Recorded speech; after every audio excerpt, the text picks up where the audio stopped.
also spread the ball around, right? I mean, when you look at these numbers, 9 players rushing the ball, that's out of control. And Louisville, on the other hand, has 7 players with 8 catches apiece. They know how to get the ball to their playmakers. They think that if they get their playmakers the ball in space, that the defenses won't have a chance to tackle them. And so far this season, that has proven correct for both these offenses. Louisville wins the toss. They deferred, so they will kick off to start today. Brock Travelstead will give it the boot for the Cards in their home reds. Cavaliers in their road whites. That's Paris Jones set to return this kick. Mike Hollins also back to return the kick for the Cavaliers. Both teams 3-2 overall. Virginia 1-2 in conference play. That one win on the road last week at Miami, as we talked about. Cards beat Florida State a couple of weeks ago in Tallahassee, falling in a heartbreaker to Wake last week. Toe meets leather, and we're underway here in Louisville. Kick is going to be picked up at the 7-yard line by Jones, and that was a great kick by Travelstead. Just pitching wedged it out there, and Virginia's going to start deep in their own territory. Here's a good look at Brennan Armstrong. Yeah, well, interesting choice by Louisville to kick off first, because you're giving the ball to this guy. You see that left-handed quarterback? Yeah, that's a big deal. However, this is a bigger deal. Almost 2,000 yards passing already and 400 yards a game. They're fast on offense, but they're also multiple in terms of their formations, the players that touch the ball, and the different ways that Brennan Armstrong can distribute the ball and pick up yards. Back to pass on first down. Has time. Now flushed out of the pocket, and he'll be brought down. Sacked on the play by Yasir Abdullah. That's his 5th sack of the year.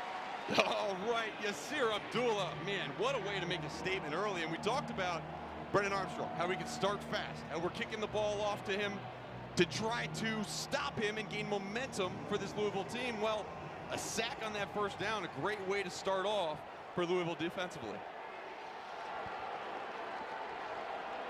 Brings up 2nd down and about 15. Flag on the play as football player Keytaon Thompson gets the carry and he's dropped for no gain. Again, Abdullah on the play. He's come to play today. Yeah, he's feeling himself. Look at that little shimmy. And this is rare, right? It's rare for Virginia's offense. Yeah, I can't hear the official in my ear. Early in the game because they're so good at moving the ball. Right now, you get a big 3rd down and almost 16 yards. Yeah, in my opinion, you play this safe.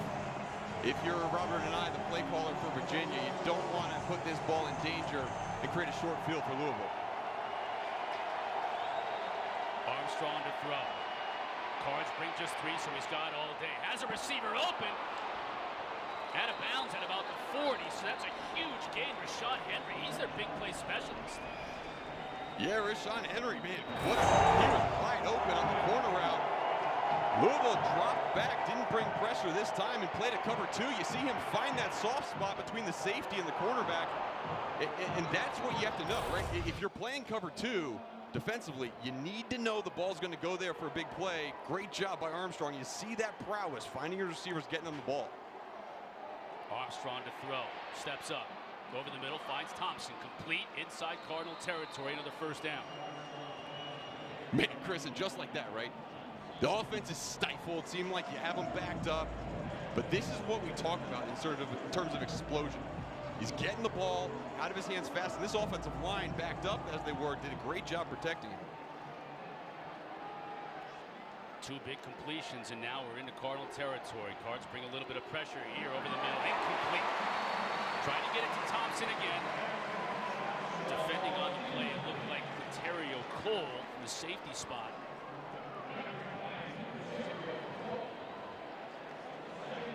And yeah, we talk about Virginia's offense, but you know, Louisville defensively, this first 7 plays is basically what the whole season's been like. Really good play, and then you break down one coverage, let up a big play, and now they need to stand up strong.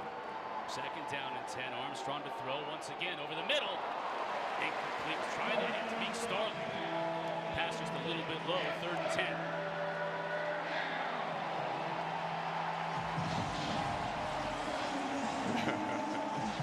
There's few atmospheres like this in Cardinal Stadium. You got the music going. Fans are on their feet. They understand what time it is. And we talked to Brian Brown, defensive coordinator for Louisville.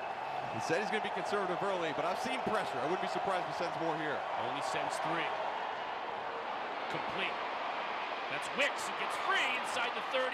Hit hard at about the 28-yard line. Flags all over the place. They're going to tack more yards onto this one. Chandler Jones might have gotten him a little bit high on that one, Mark. Let's wait for the replay and the official's call. Yeah, there was something that snapped his head back right at the very end, and I don't know whether it was.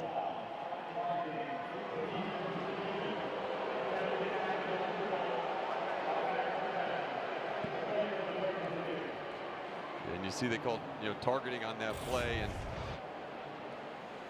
let's watch the very end. He's wrapped up low, and that's a good tackle, but right there at the very end, I mean, that's clear, and that's Yasir Abdullah.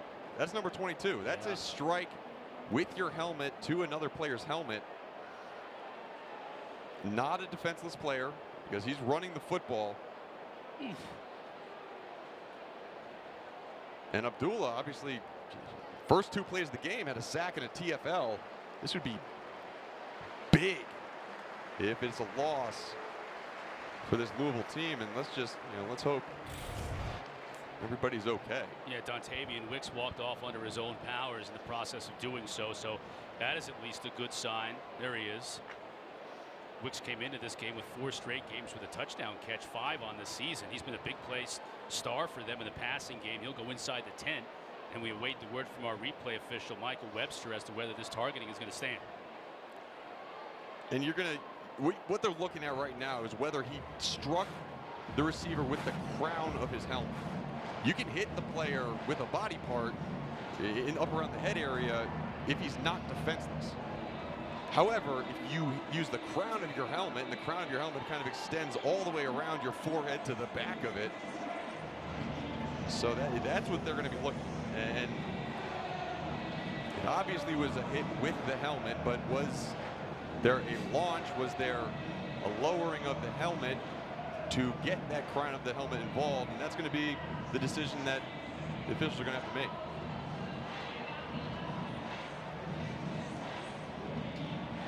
And Chris, we've seen over this year, we've seen targeting go both ways, right? And to me, I don't necessarily see an indicator. I don't see a launching. I don't see a lowering of the helmet. This is obviously a very strong hit to the head. Helmet to helmet, though. It right? is. I mean, this is Abdullah leads with his helmet and strikes Wicks helmet to helmet. Yeah, and the way it's written, it's crown of helmet, right? So if it's face mask hitting, that's one thing. You see, yeah, I don't know. That looks. Well, this will be a good one. Timothy Hedgesmith, our referee today, will get the word. After further review, there is no foul for targeting. However, the unnecessary roughness foul will still be enforced half the distance to the goal and includes an automatic first down. All right, well, there you have it. So he stays in the game, but he gets the unnecessary. Yeah, this is one of the plays, right, where everybody wants the rules clarified. And everybody wants it to be around the intent. There was a shoulder thrown. There was no ducking of the head. I think that was the biggest key. No ducking of the head, no launch. Here's the other question I have. If it isn't a targeting, why is it an unsportsmanlike? That's a very good question. If he's not guilty of targeting, what was unsportsmanlike about the hit? It wasn't late. Maybe it's not sportsmanlike to hit guys really hard. I think that's probably what Coach Satterfield was wondering too, as we showed a shot of him on the sideline, wanting clarification. And he's right now, he's conferring with the officials, just trying to understand that. If it's not one, I don't understand how it could be the other. But fans don't like it either. Either way, it's a fresh set of downs. Yeah, fresh set of downs for Brennan Armstrong, starting this drive back at his own 7-yard line. And now he's in striking position. He'll throw. Has a receiver. Can he get in the end zone? He does. That's Billy Kemp. So with Wicks out, now a lot falls on the shoulders of Billy Kemp, this team's leading receiver. And on the very first play, after Wicks goes to the sideline, he scores. Yeah, he got matched up one-on-one with outside linebacker Jack Fago. And gosh, man, you wonder if Fago had any of that last call in his brain as he was coming to make that tackle. And you know, I've watched film on Fago, and he has a tendency to lower his head sometimes when he is tackling. It looks like that's what happened. Missed that one, but really good job by Billy Kemp responding, silencing the crowd, and getting in that long drive punch in the end zone. Brendan Farrell punches in the PAT. Billy Kemp IV. That's his 4th receiving touchdown of the year. And it puts the Cavaliers up early here in Louisville.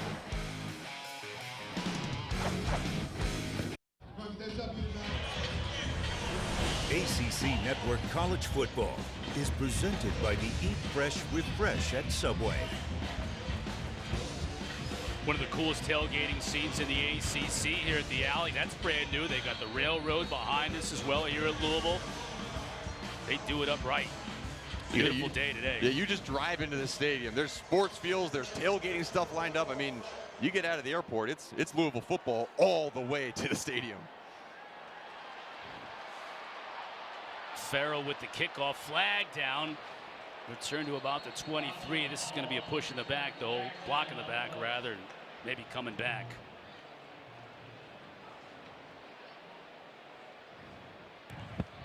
During the return, illegal block in the back. Receiving team number 23. Penalty is half the distance to the goal. First down, Louisville. So like Virginia's first offensive possession of the game, Louisville will start in the shadow of their own goal post. We'll mark it down at about the 8-yard line. So our first opportunity to see Malik Cunningham, and he has had phenomenal numbers this year, Mark. And the one thing we talked about over the last couple of years, can he take care of the football and can he avoid the sacks? And he's done much better this year with that. He absolutely has. Just look at the interceptions. Only 2 interceptions this entire year. Last year, that plagued them. And you need to be careful with the football, especially when you are the entire offense, basically. Flag down as Cunningham's going to go deep. Beautiful pass and catch. What a throw. Tyler Harrell's going to go the distance. Oh, okay. We'll check the flag. But a perfect strike to the big play threat Harrell, who converts. And Offside. Defense number 4. Penalty is declined. Touchdown. And it'll stand. 3rd straight game with an opening drive touchdown, Mark. And once again, Harrell is the big play. Out of control. I mean, that is the 15th touchdown drive of 70-plus yards this season for this offense. None of them, I don't think, came on that one play. I mean, that was an absolutely perfect throw by Malik Cunningham and hit the speedy wide receiver downfield. You know, he was timed at a 4.1940 this spring. That is fast. He showed that speed, and this is an offense trying to find that replacement for Tutu Atwell, who gives him that home run threat. And they've been looking for that guy, and Harrell might be the one. Now,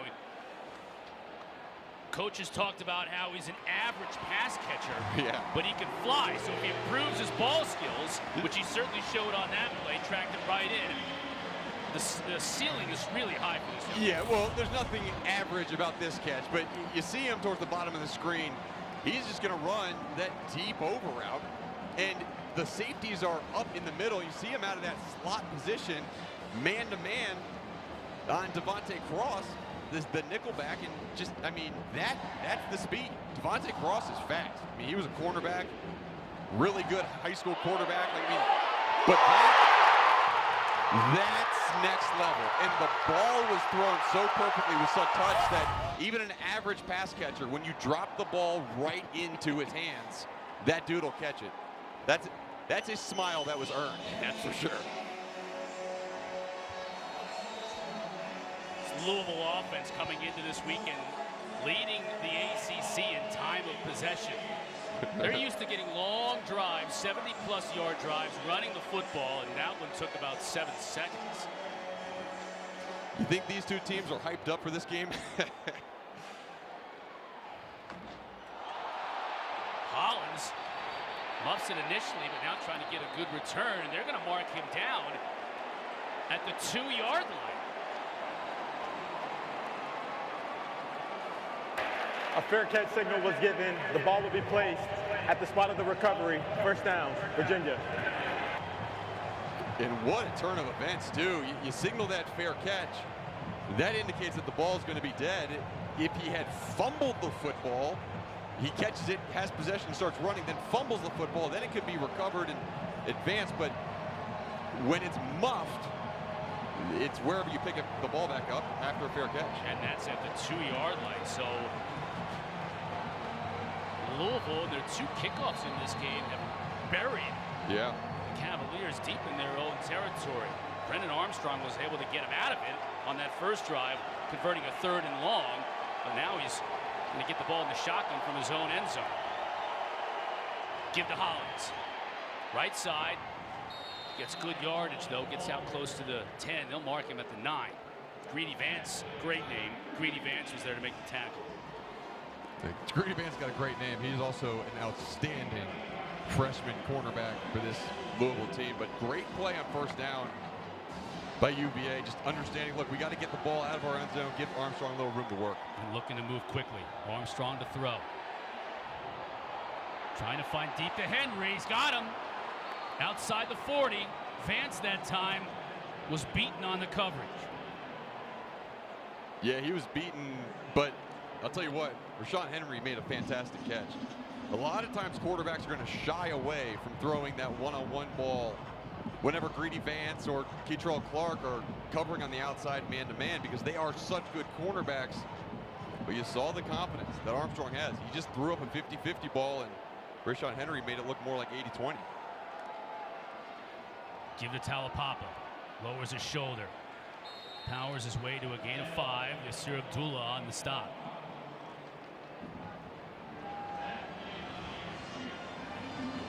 And this is something new this year. It's something that's helped Virginia immensely.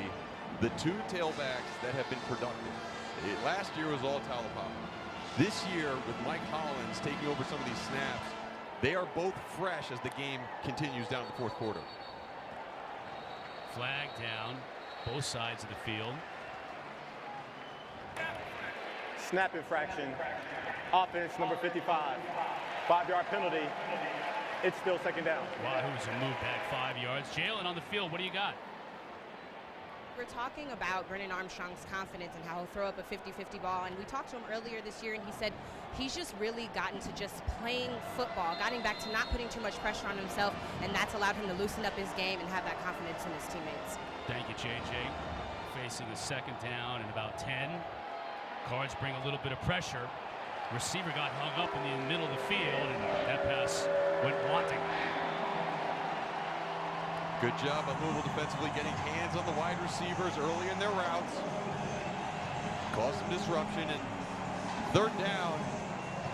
It's felt like just another down for Brennan Armstrong so far in this game.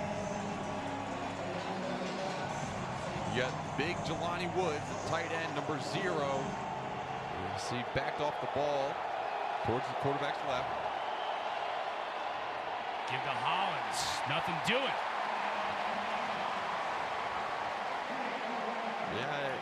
Yeah, that was a field position play call, and I don't really know why. You hand the ball off to Hollins up the middle, understanding where you are on the field, and that, okay, if we don't get it, we can punt the ball. But, I mean, with the way Brennan Armstrong has been playing and how on 3rd down. Number 11 for Louisville is now wearing number 33. 11 is now number 33. Oh, Keytaon's under center. Better be ready for a sneak. There we go. Yeah, number 99, football player, plays everywhere. Receiver, running back, could be quarterback, also special teams. Jacob Finn, nice kick. Watkins is going to have to call a fair catch at his own 12, and we'll get a chance to see the Cardinals once again. 1 play, 1 score for the Cards before. Cunningham back out when we come back. You have a receiver that is faster probably than every other receiver on your team. It comes down to timing in order to score these points. And look at this number. He just passed Teddy Bridgewater with that long pass in terms of career touchdowns responsible for. He has a long way to go to meet Lamar Jackson. However, I mean, you know, he can do it. He's a redshirt junior. He's got more eligibility left. Does he come back? Who knows? But, you know, I don't think he's chasing stats, but those are stats that definitely show how well he's done here at Louisville. Had some good quarterbacks. Most have done it with their arms. Lamar did it with both his arm and legs, and so has Malik so far to this point. Flag down as Jalen Mitchell tries the right side. Give him 3, but let's check the marker. Holding. Offense number 68. Penalty is half the distance to the goal.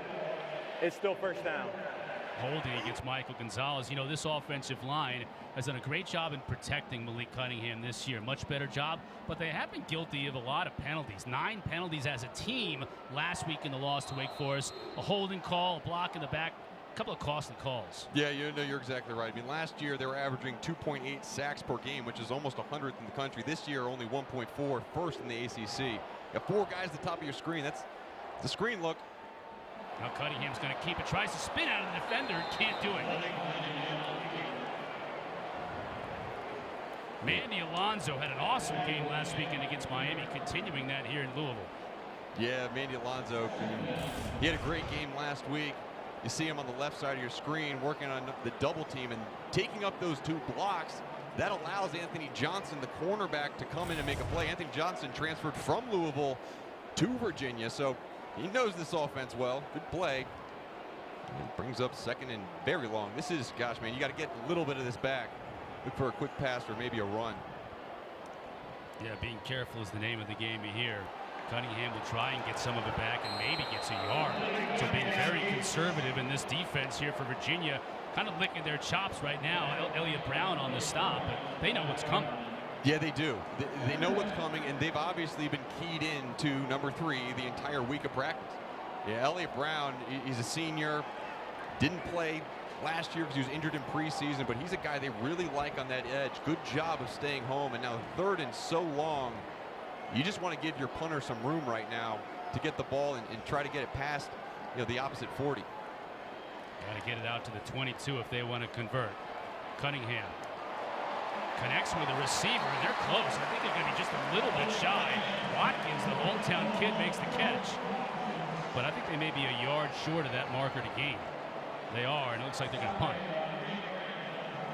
Yeah, and good decision by Satterfield. At this point in the game, you know how much explosive power your offense has. Your defense just came up with a big stop.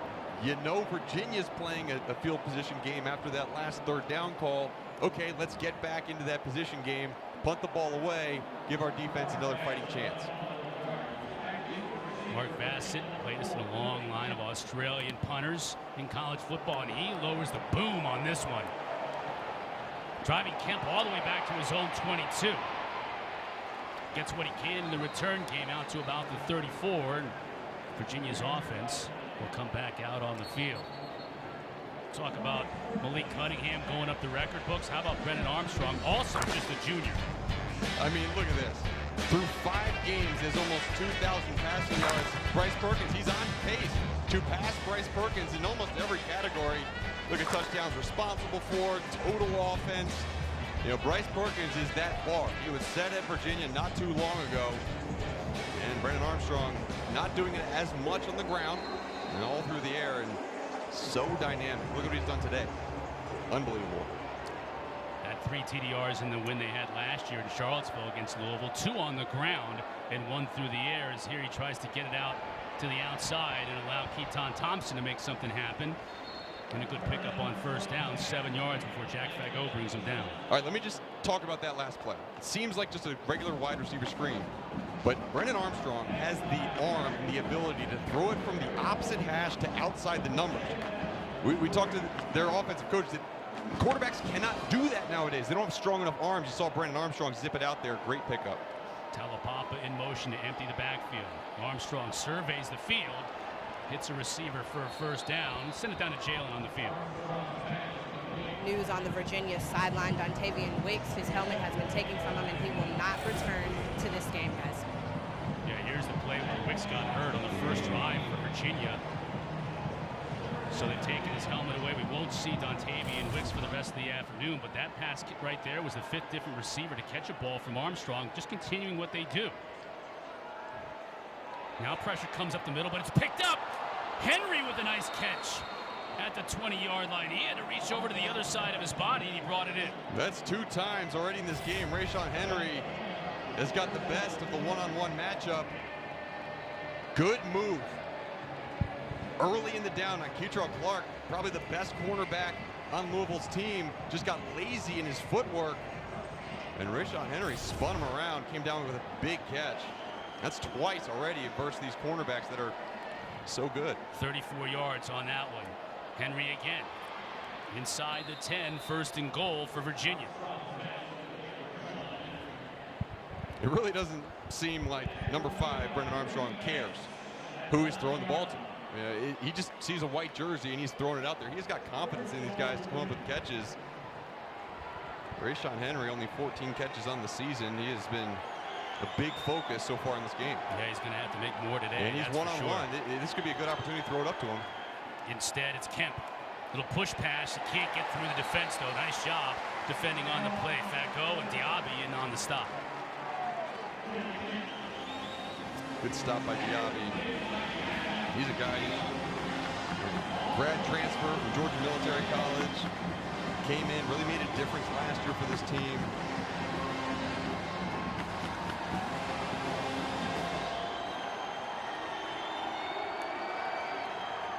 Talapapa. Again, Fago on the stop. Holding Talapapa to just 2 yards. 3rd down and goal. And if there's one area that this UVA offense has struggled, it is in the red zone. They're 107th in the country, only scoring on 74% of their drives. This is a big, big moment. Got the big tight end, Jelani Woods, number 0 in the game. Top of your screen. Armstrong to throw to the end zone, trying to get it to Kemp. Defended well by Keytaon Clark. That'll bring up 4th down. 2 of them have a word or 2. Yeah, well, Keytaon Clark, he might not have 1st-round size right now. He's a little smaller, 5'10", 180, but he's got 1st-round talent. You watch his feet. You watch him against some of these smaller wide receivers. It's almost impossible to complete passes against him versus the smaller guys. But you saw Rashawn Henry, the 6'3", 190 wide receiver, just go up and pull one down on him. Brendan Farrell now from 25. It's good, and Virginia retakes the lead, 10-7. Armstrong once again leading the Cavaliers down the field. They lead by 3.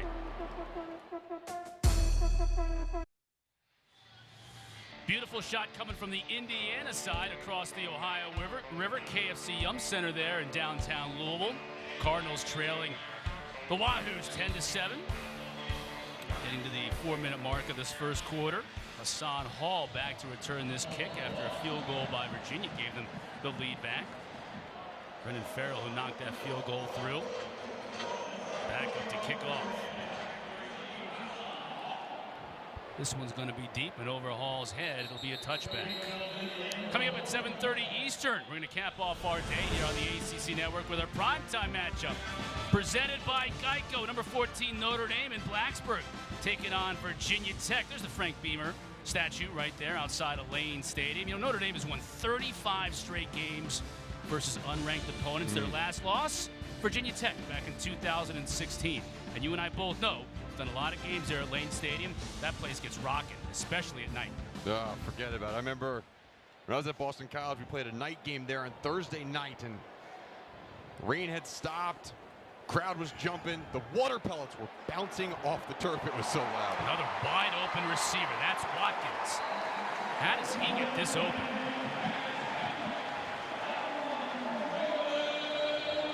It's been a struggle. It's been a struggle for Virginia defensively for a whole year of staying with these guys on the outside. And good job of finding him by Malik.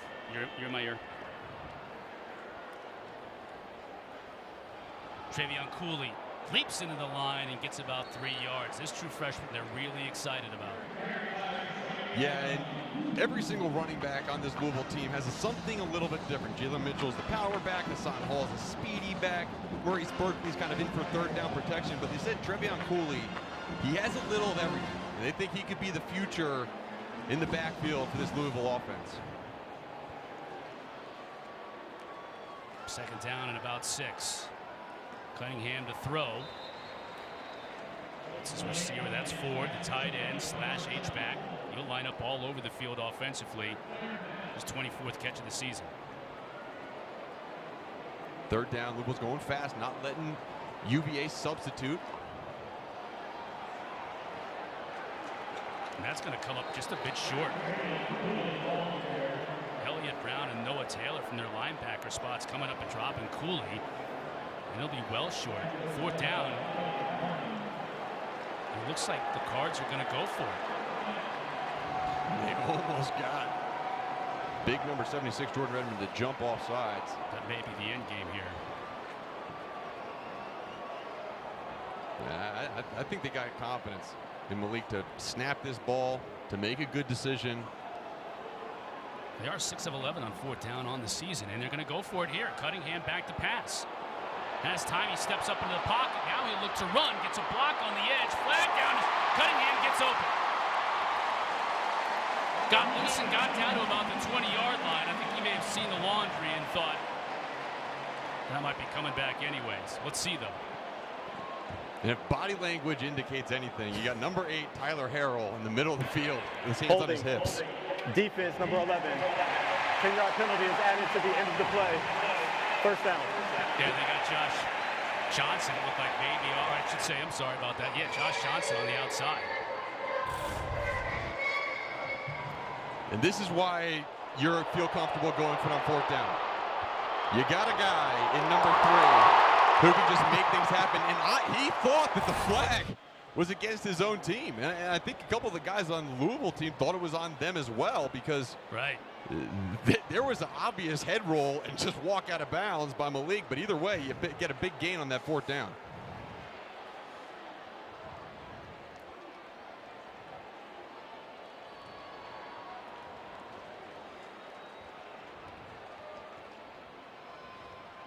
Cooley lowers his shoulder, or Hassan Hall rather, gets a yard.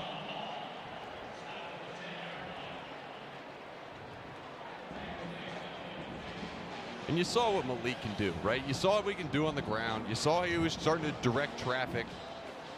And honestly, he's able to do that this year because he has gotten better in his read progression. He can look to the first guy, to the second guy, and then he pulls down when it's necessary, not when he just didn't feel comfortable, which he did last year. Much improved by Malik over the offseason. Pressure coming from the backside, and they get to Cunningham as he overthrows his receiver. He took a low hit. He's a little bit slow getting up. Cohen King from the outside with the pressure. Yeah, you see on the top of the screen, Cohen King, great job of knocking the offensive tackle's hands down and turning his hips, getting around the body.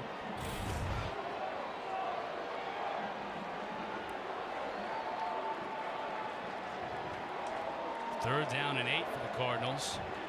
They can pick up a first down right about the 2-yard line, a little bit inside the 2. Final minute of this first quarter. Cunningham rolling out. He's got pressure now to the end zone, just too high for his receiver. Try to hook up with Justin Marshall. That's the big receiver you want in the red zone, just too high. Yeah, too high. Good job by Virginia. Understanding we're facing a right-handed quarterback. If he does roll out to try to use his legs, it's probably going to be towards that boundary. There's a really good job by Elliott Brown holding contain on the outside, and a mature play by Malik Cunningham throwing out of the back of the end zone, settling for 3 points. James Turner 5 of 6 on the year from 28.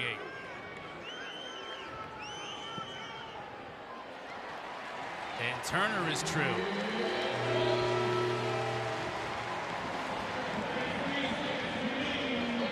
Scott Satterfield pleased with his offense so far in this one.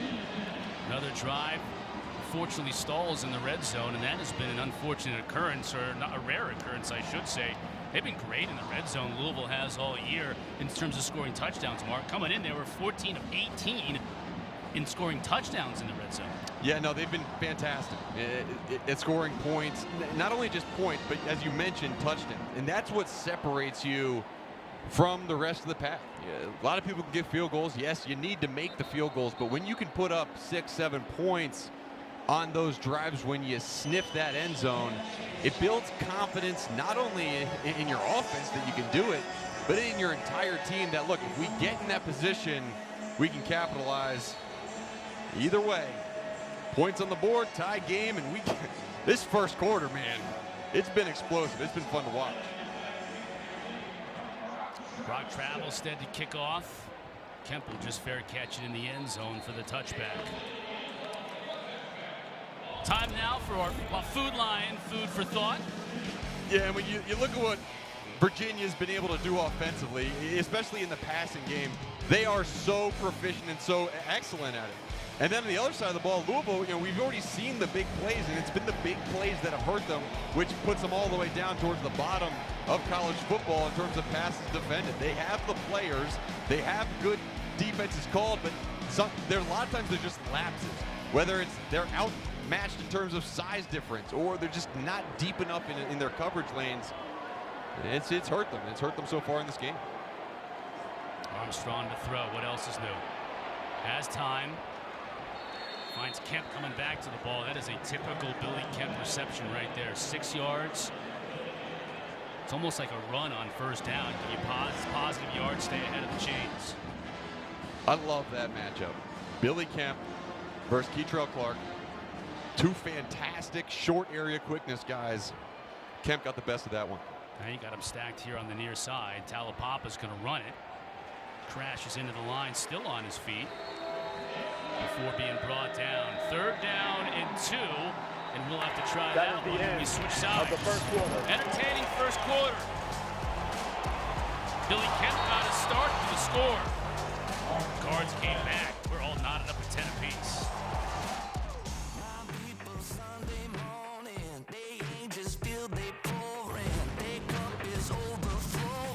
Cluehood's live. Armstrong on 3rd down to start the second quarter. Hits Henry. Henry's having to step up with Wicks out of the game, and he's doing just that. And Virginia likes that matchup. Get Henry on Keytaon Clark. Undersized against your big wide receiver. It's worked well. Henry goes to the sideline, and now Clark at the top of your screen. Matched up against, looks like Keytaon Thompson. Armstrong with time underneath. Hits Keytaon, and he gets tackled immediately. C.J. Avery, first time we've mentioned number 9. He's the defensive captain on this club, and with Monty Montgomery out, a lot more on his shoulders. He welcomes it. He welcomes that responsibility C.J. Avery does. He's a 5th-year senior. I mean, they talk about him as a leader. I mean, not just of the defense, but of the entire team. When he speaks, everybody listens, and like a player coach on the field. Armstrong to throw, try to find deep. Now he's underneath, hits a receiver. All the way inside the 10 and still going inside the 5. That was Malachi Fields making just his 5th catch of the year, and it counts big time. Yeah, Malachi Fields, he's a freshman on this team, 6'4", 220 pounds. He's a big target and a guy that they're getting involved. You see kind of the football player taking the snap, tossing it back to Armstrong. When you think about Virginia offensively, that's exactly what you think of. It's rare, it's odd, but it's not rare for them. Tons of guys going to touch the ball every single play, and big pickup. Now 3 receivers at the top of your screen. Talapapa, nothing. Maybe even loses a yard. Yasir Abdullah with another TFL. Yasir Abdullah, phenomenal game. He's having a really, really good season. He's kind of taken it upon his shoulders to lead the charge in terms of the pass rush. He has 8 sacks. 0.8 sacks per game, excuse me. They're 4th in the ACC. You see him stopping the run too. This linebacker crew, especially on the edge for Louisville, very good. Wholesale changes both offensively and defensively for the Cardinals. 2nd down and goal. Keytaon gets hammered inside the 5. That play looked like it had a lot of promise, and then it got blown up. Yeah, KJ Cloyd, that other middle linebacker positioned in there. They're trying to find another guy to play next to CJ Avery with Monty Montgomery going down. Cloyd did a great job of coming up and stopping for no gain. Now a little bit of confusion in their substitution patterns. Louisville trying to get one more player on. Yep, and Virginia sub. So Louisville has a chance to make a sub of their own. 3rd and goal. Fake to Talapapa. Armstrong, will he be able to run for it? Now he's running for his life. Flag down. Has a receiver in the back of the end zone and couldn't quite hook up with Sackett Wood. Holding. Offense number 21. Penalty is declined. It's 4th down.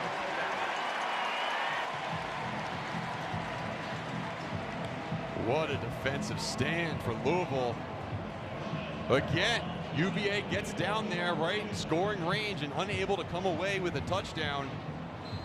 It's kind of been the story of this Louisville defense. It's been a bend but don't break, and you see all the yards they've given up this year, and you think the score should be much more lopsided, but they've really hunkered down when getting into the red zone.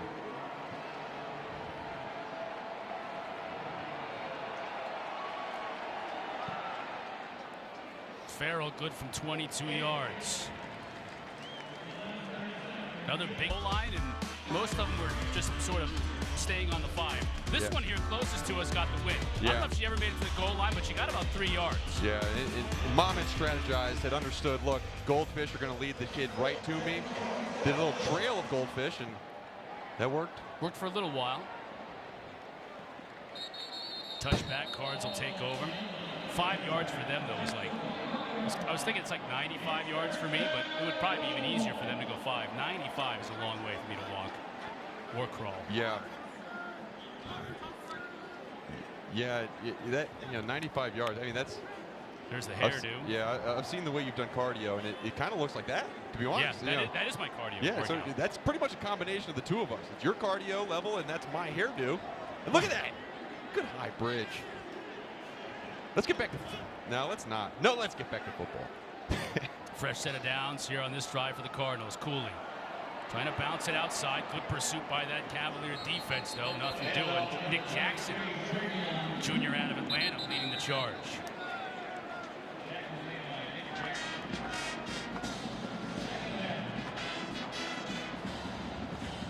Was able to pick up 2 yards on 1st down. Louisville's been great on 1st down through these last couple of games, averaging over 6 yards on 1st down, and that's been a big thing that Coach Satterfield talked about. Get ahead of the chains with the offense they want to run, but only picking up 2 there. Virginia showing a little pressure. Cooley lost his footing, and he's mad at himself. They're trying to cut it back outside. Yes, 2 really good plays by Nick Jackson, the captain of this defense, back-to-back. First one getting over top, making a tackle. That one closing down the space, bringing up 3rd down. And you see this defensive package right now. You got one defensive lineman on the field, and that's Mandy Alonso up front. The rest are linebackers. So you're basically playing like a 1-5-5 defense. It kind of showed it a little bit last week, but you can bring pressure from anyone. You come with 4. Out of the backfield, Cooley just a little bit too high. You can't bring it down, and this will bring up 4th down. And Louisville now 0 for 4 on 3rd down today. Yeah, and that's not a good stat. That's a stat that's going to have to change. And one of the things that is beneficial for Louisville, or I'm sorry, for Virginia defensively, is that Louisville has taken time to substitute personnel on 3rd down, trying to get their right guys in. But what that does is allows UVA to get into these kind of unnatural looks with 5 linebackers on the field, and that's going to benefit Virginia. Billy Kemp back to return this Vassett kick. Another good punt from Vassett. Kemp will have a shot, though, from his own 27. Looking for a block, couldn't get it. Nice play defensively on the return by the Cardinals and their return team. Kendrick Duncan on the stop. Virginia with the ball, up 3 when we come back. Ready for Subway's Eat Fresh Refresh? That's a new and improved Italian BMT with new artisan Italian bread, new Black Forest ham, and new... You got to refresh to be fresh. Once you get used to it offensively and the way the ball spins, it really isn't a big deal. But defensively, if you're not used to facing a left-handed quarterback, you're just a little bit slower on your reaction time, okay? He's rolling out to the left. That's a little rare. He doesn't have to turn back to his right to make the throw. So it becomes something that can be a factor if the defenses don't get the time to prepare for it. And then also, if he ever goes down and a righty has to come in as his backup, it becomes a whole different offensive scheme, especially for the coordinator, Robert Anand. Yeah, right now, Rashawn Henry clearly has that left-handed pass dialed in. Up for grabs. It goes incomplete. Trying to get it out to Keytaon Thompson. Looked like that sailed a little bit on him. Yeah, got a little bit high. And Keytaon's a tall player. You see him, he has a cast on that left hand. It hasn't been, a negative thing for him so far, but great job of going up by Keytaon Clark. We talked about him being a little bit of shorter defensive back. Good job of elevating and competing with the taller Keytaon Thompson. Cardinals bring 5. It's picked up. Kemp on the reception, makes the catch. Now they're going to wave it off. The ruling on the field is an incomplete pass. It's 3rd down. One official closest to the play said it was a catch, and then 2 others came in and said, no, hit the ground. Let's take a look.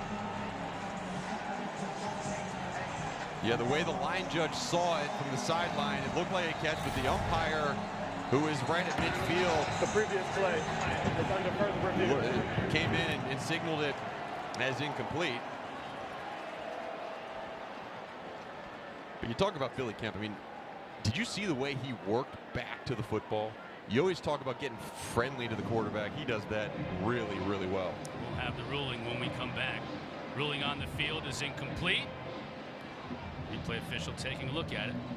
We'll render a decision when we come back. The ruling on the field stands. It's 3rd down. Timothy Edgesmith, our referee, confirming the call on the field. Ruled incomplete. You can see this look right here. It just bounces off the turf back into his midsection. Yeah, right there. Ball bounces up. Brings up 3rd down and 10. Armstrong with time. Now the pocket collapses and he's going to be sacked. Fago got him.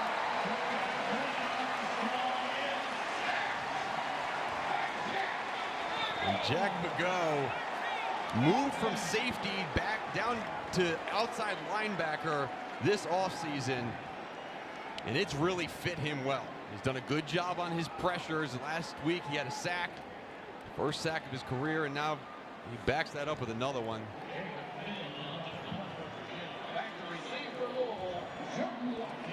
Jacob Finn, the Florida transfer, to punt it away.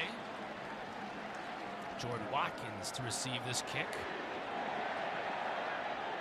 Angling it towards the 20, and it takes a Cardinal bounce. The officials will mark it at about the 24, 25-yard line. That's where Malik Cunningham and company will take over. For more on Malik, let's send it down to Jalen Johnson. You guys, they're facing each other again as Grant starting for Virginia on that side of the ball. Handoff here, and that's about 2 on 1st down. Yeah, and you saw that mirror, and clear as day. Yeah, he had the list of the 7 games that they lost last year to ACC teams, and he said, "Yo, look, those are going to stay up there all year. When we play those teams and we get wins, I'll check off those boxes." This one wasn't written out. He drew the V with the swords through it. This is one he desperately wants to cross off.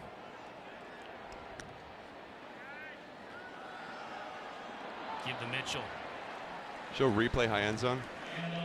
3rd down and about 3 to come here as King and Clary from their safety spots coming up to make the stop. And this is what Scott Satterfield wants. This is a stretch run team. They want to get the defenses moving lateral and let their running backs make a move and get upfield.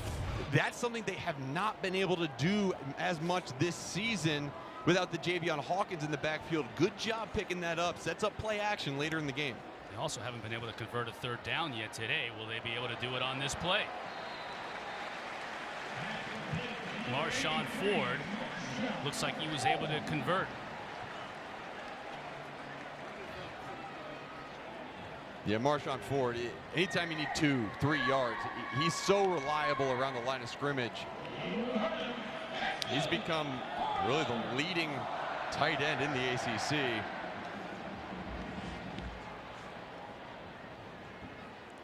So fresh set of downs for the Cardinals. Cunningham looking to throw. Comeback route, flags all over the place. You want to ISO that if you have it? Trying to see whether that receiver there, Justin Marshall, was able to make the that route. catch. Just I think it was incomplete. Okay. Now we'll just check the marker. Pass interference. Defense, number 3. The ball will be placed at the spot of the foul and includes an automatic first down. And you saw Anthony Johnson right when the official made the call. Yeah, Anthony Johnson, he had some good coverage. It kind of looked more of a push than I think it actually was because the wide receiver laid out for it. Anthony Johnson, I mean, what would it feel like, right? You played for this Louisville Cardinals team last year. You now have transferred because of the cornerbacks that they have. You wanted more playing time. Good physical cornerback. I mean, it's got to be a fun, exciting game for him. Not playing against your former teammates. Mitchell spins out of a tackle nicely in the backfield, but way too much pursuit by this Wahoo defense. Elliott Brown and Aaron Falmouy there to make the stop. Yeah, and Anthony Johnson, came on that boundary corner blitz. These are the types of things that a 6'1", 200-pound cornerback can do for you. You run it into the boundary, got a guy coming off the edge. Great job of kind of making that stop for no gain, forcing it back into the inside. And Louisville's taking their time. You talk about ball control offense. They want to run the clock. They want to get the right play call. Ford again. Shy of the first down marker. It'll bring up 3rd down and 3. Last 3rd down was the little rollout to Marshawn Ford. I wouldn't be surprised if they start working the middle of the field a little bit. Noah Taylor, number 7, he's a very good linebacker, good pass rusher. Sometimes he gets beat in the short area quickness routes over the middle. He's a rangy guy. Remember, Noah Taylor had a pick 6 last year in their game against the Cardinals. Pass is low. Receiver goes down to make the grab. That's Tyler Harrell. They'll move the chains once again. So after spending really the entire game up to now without being able to convert a third down mark, now it's 2 straight for the Cardinals, and they'll look to move quickly.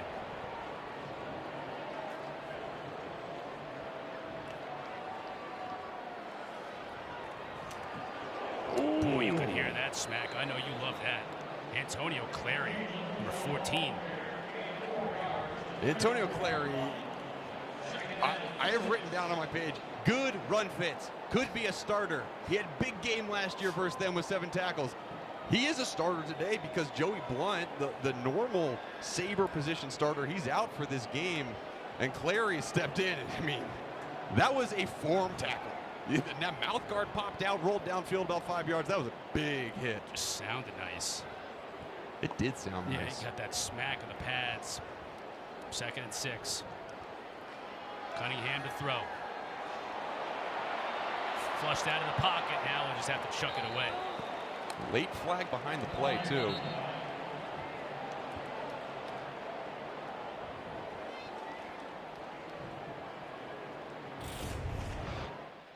And watch the coverage. Getting into the zone drop. Every time you're in a zone, it eventually... Holding. Offense, number 70. 10-yard penalty. Repeat. 2nd down. Zone eventually turns to man on that scramble drill, and Bronco Mendenhall refers to as plastering the wide receiver. You basically become plaster. You stick to him like plaster, and good job of forcing that just throwaway by Malik, and hurt even more by the holding call by Trevor Reed. They are excited about Trevor Reed and his potential. Transfer from Georgia Military College. If he doesn't hold Manny Alonso on that play, that's a sack. Yeah, it is. Those are the types of things that you look back on film, you're like, bad, but thank you. Second down and long now for the Cardinals. Virginia showing pressure, and they bring it. Cunningham, though, has time, has a receiver, too. Fumble Ball on out. the play. And the Cavaliers recover. Cohen King fell on it and got the football right back to his team. And what a hit by Cohen King coming from the opposite side of the field. Great job of lowering his shoulder and making contact. That ball just burst out. The ruling on the field is a catch, fumble, recovered by the defense, first down. Earned hard work. To operate offensively, they don't want to waste any time. Got the ball out to Mike Hollins on first down, but it was a loss of about a yard. Yeah, lost a yard. Yeah, I mean, it was a huge play. I mean, that was a huge play defensively for Virginia that needed something like that. And now they have a chance to go up 10 if they can get the ball in the end zone. The final 4 minutes in this first half.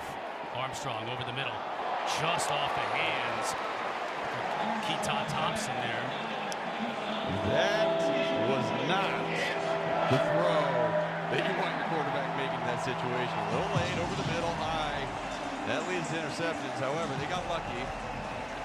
But now, yeah, just like that, third down. That was the other football player, Jacob Rodriguez. Yeah. Tried to go up and bring that one in. And you see the substitutions. Louisville's bringing in their best pass rush guys up front. Virginia brought in their best receiving core.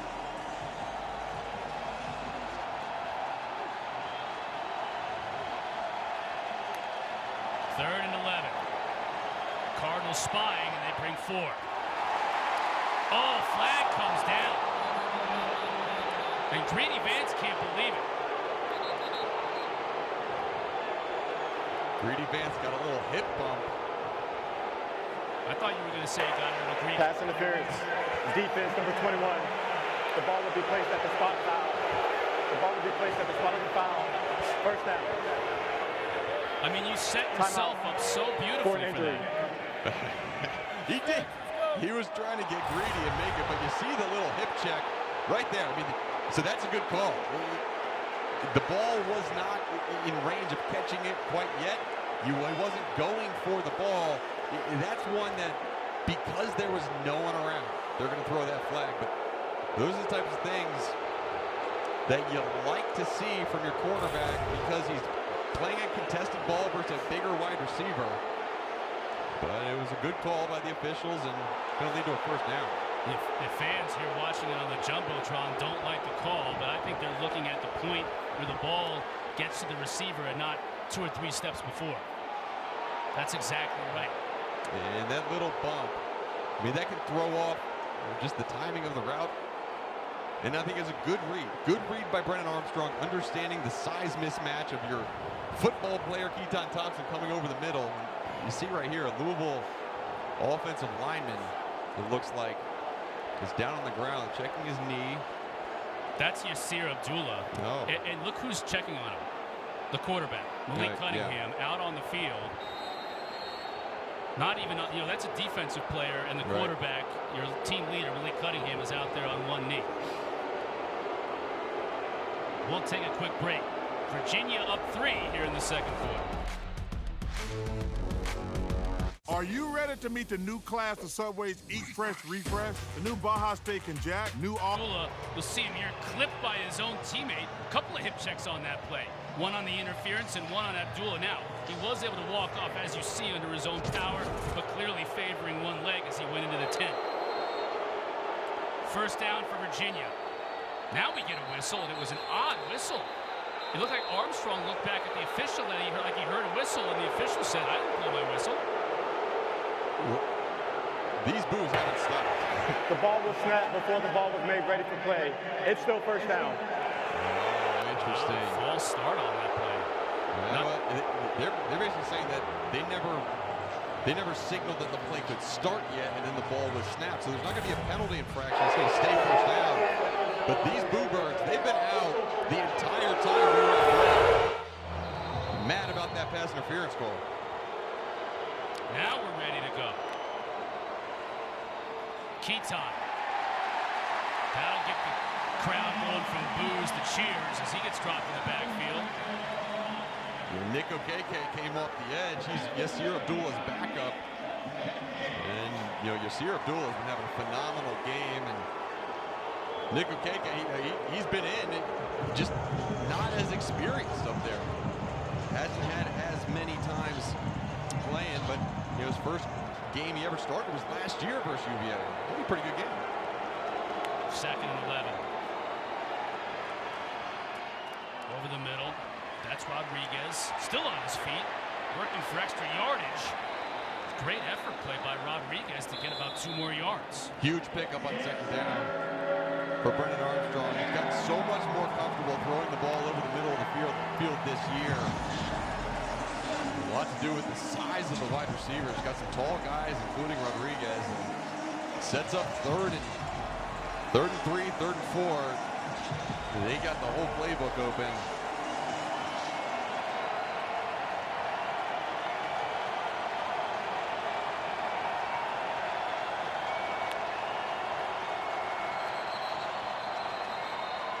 Now we get a timeout. Charge timeout. Virginia, their first of the half. It will be 30 seconds. Bronco wants to talk things over with Brennan Armstrong and company. 2:24 left to go here in this first half. Tomorrow afternoon on the ACC network, women's soccer and field hockey triple header. North Carolina takes on Boston College in soccer at 1. Then at 3, Liberty and North Carolina in field hockey. It'll all be followed up by Virginia Tech and Wake at 5. Once again, on the pitch. All 3 live on the ESPN app as well as, of course, on the ACC network. And you see Brennan Armstrong having a conversation with Rayshon Henry, number 2, the tall wide receiver. When they lined up, it looked like it was going to be man-to-man on the outside. Greedy Vance was lined up directly over Rayshon Henry. There's a size advantage there of almost 5 inches. And you see it to the quarterback's left. That's the matchup right there. Let's see if they go that way. There's a defender over top.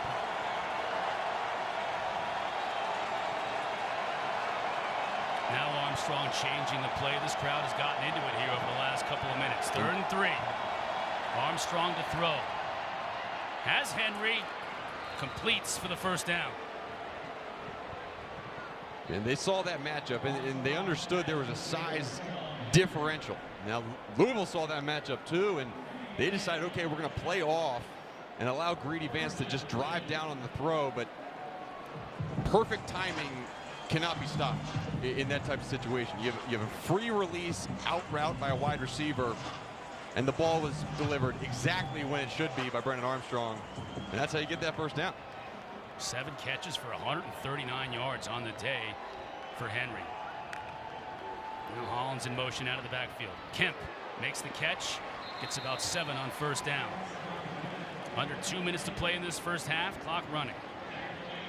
And those two have been talking the entire day. Billy Kemp and Keytaon Clark. I mean, there's that matchup again. Billy Kemp has gotten really the best of that matchup so far today as he motions over to that slot position where he is equally as dangerous.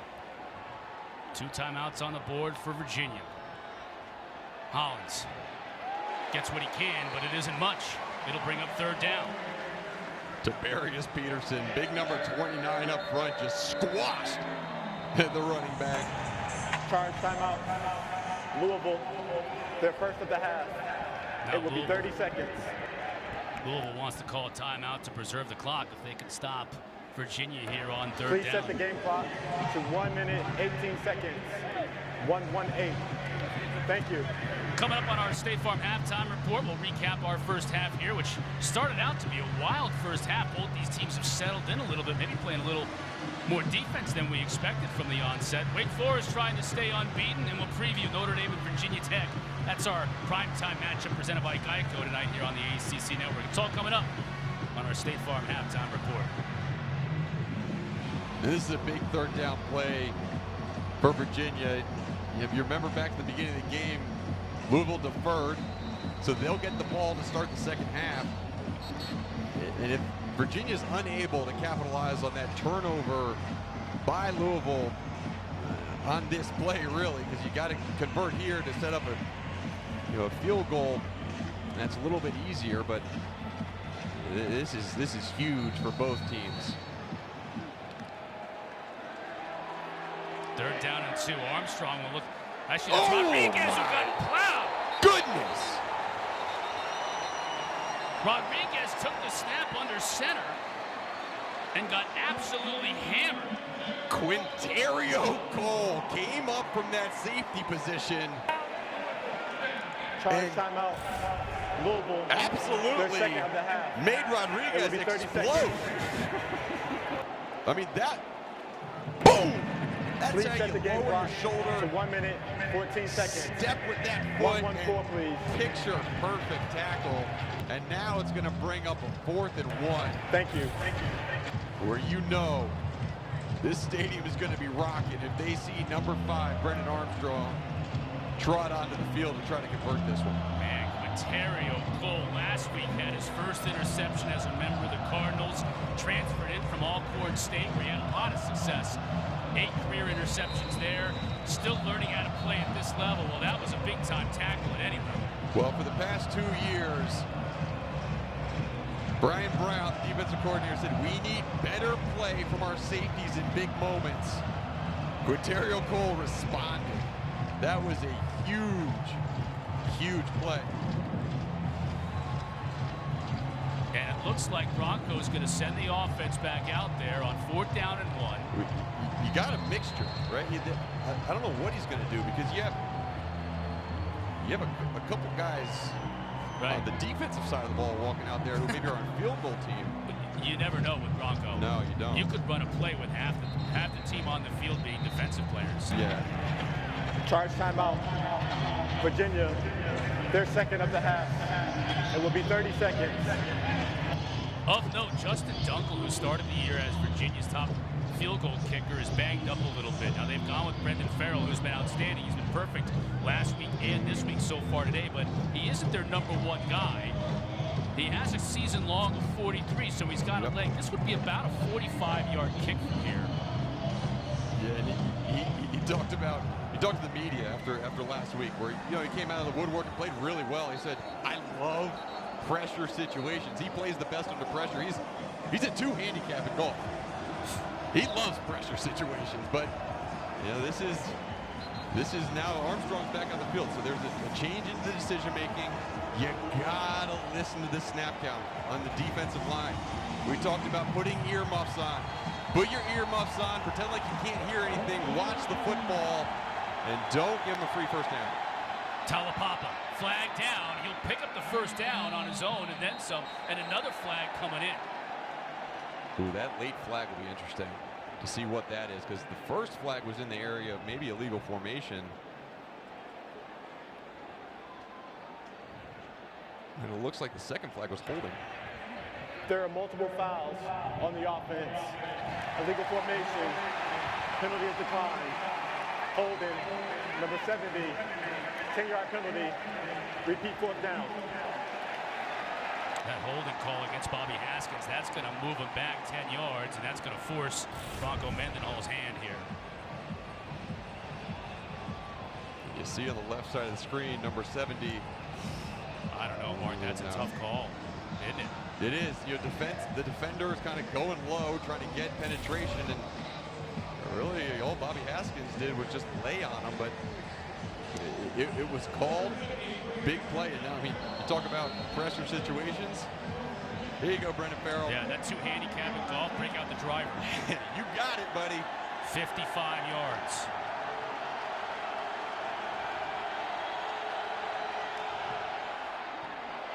Farrell puts his leg into it. It's going to be short and returnable by Louisville. Quinterio Cole on the return. He gets out to the 20, and that's where we will see this Louisville team taking over with just under a minute left to go in this first half. Got an injured Cavalier on the play, too. That looks like it might be Mike Hollins, the running back. It's either Mike Hollins or Noah Taylor. They're both number 7s. Trying to get a closer look. For an injury. See if we get a closer look there. We get a look on it. You can see the length of his legs. That looks like a 6'5" guy. That's Noah Taylor. Yeah, big guy. And really, Noah Taylor was helped off the field last week versus Miami. He's been injury prone, but somehow he bounces back. He gets these little nicks and bumps, and he can bounce back. But what a turn of events a holding call can have. Just had his own teammate roll up on him there. Yeah, that was Brandon Misch. So now with 57 seconds left to go in the half and 80 yards between Malik Cunningham and Pater. One play, 92 yards touchdown. They can do it. They haven't had much success since offensively, though.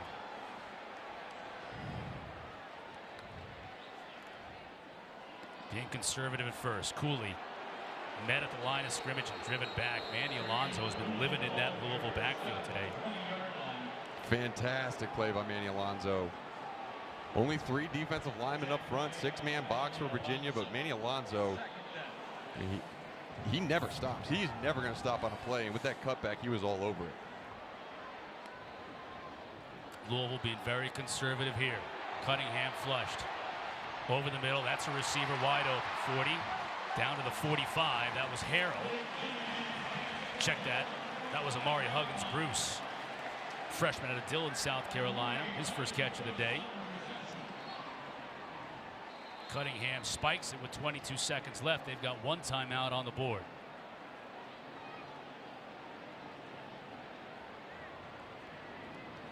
James Turner, Louisville's kicker, he's 18 for 18 or 19 for 19, under 50 yards.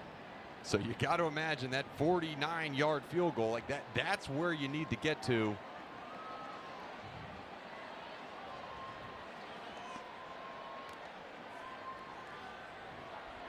Cavaliers rush just 3. Nice catch right there at the 40-yard line by Justin Marshall.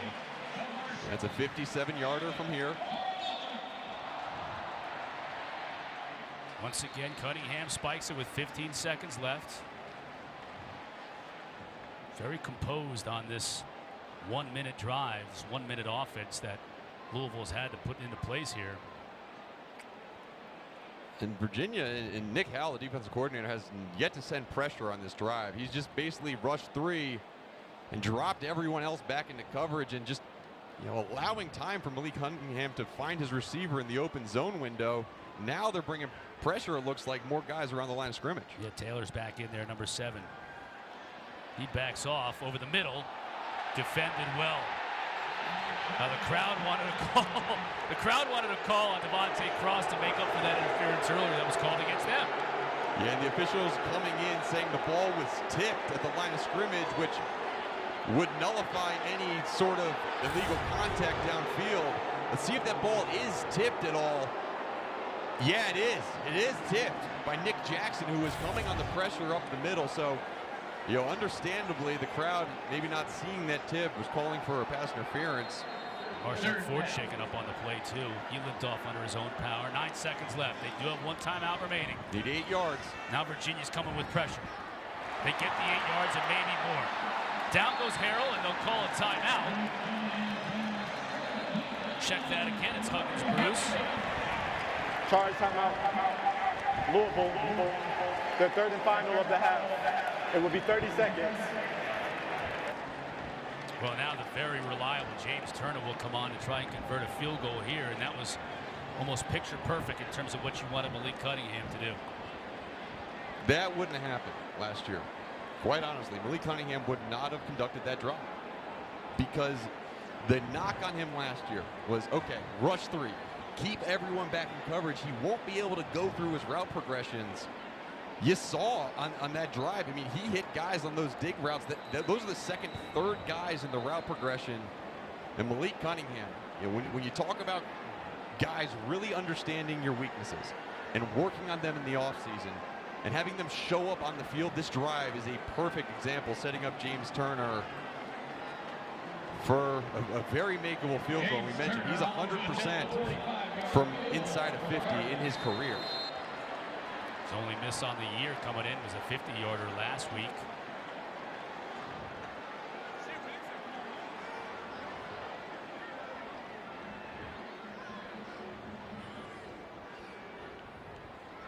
Good snap, good hold. He missed it. Don't expect any Christmas cards from the Turner family. Of the first half. Well, I'll tell you what. Broadcaster jinx. Yeah, Bronco Mendenhall. That dude has been living and dying by those last-second field goals. He got on the receiving end last week when Miami doinked one to give them the win.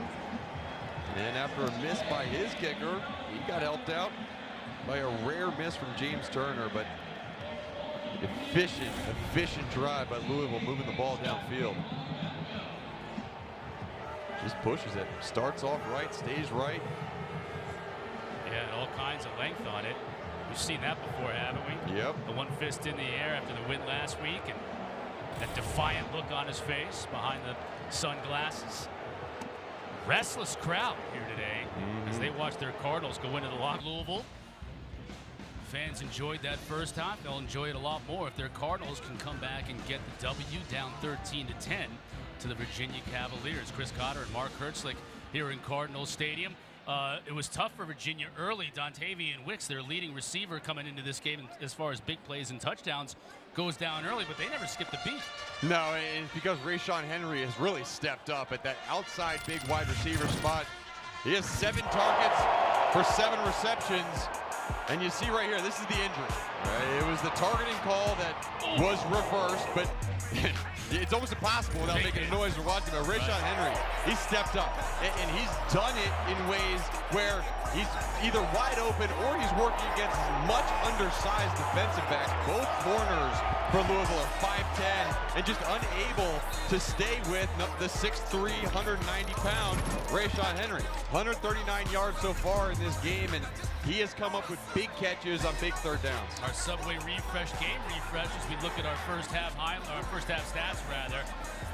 Only 8 rushing yards for Virginia. You and I, as we saw the stats, is that enough? It might be enough to win this game.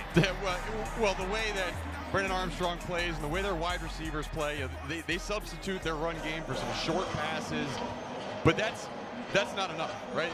You have 12 rushing attempts so far in this game for Virginia, and only having 8 yards come of it, that's not enough. And honestly, for Louisville, they have 13 attempts and only 45 yards. Neither is good enough for sustainability against defenses that they're going to face that are good against the pass. Louisville will get the ball to start this second half, and it's a Louisville team, let's not forget. First play from scrimmage for the Cardinals in this game. They went 91 yards for the touchdown, and it's been a struggle for them offensively ever since. Let's send it down to Jalen for more on what's going on with the Cardinals. Thanks, Grace. I talked to Coach Satterfield at half, and I said, you guys had the chance to tie it up. What was the message at halftime? And he said, I'm not worried about it. I wanted to knock that down, but these kind of games are won in the second half. He said specifically in the fourth quarter. And earlier in the week, he told us that he wants to take a little bit of the pressure off of Malik on his offense, get the running backs going, and they just haven't had a chance to do that. Only ran 31 plays and just haven't gotten to the rhythm, so they're going to try to do it this half. All right, thanks, Jalen. Trying to do it on this drive to open the second half. Right away, you give it to a back, too. Spins out of the initial hit. And Jalen Mitchell was able to pick up 5 yards. Now, that's something that we haven't seen that much of, Mark. Really good gains on first down. They've done it all year, and it's been a really important part of Scott Satterfield's offense. But so far, in this game, they hadn't done so well on first down. Yeah, and that's the reason why they're 3 for 8 on third down. You're not able to get the same production that you're used to on first down.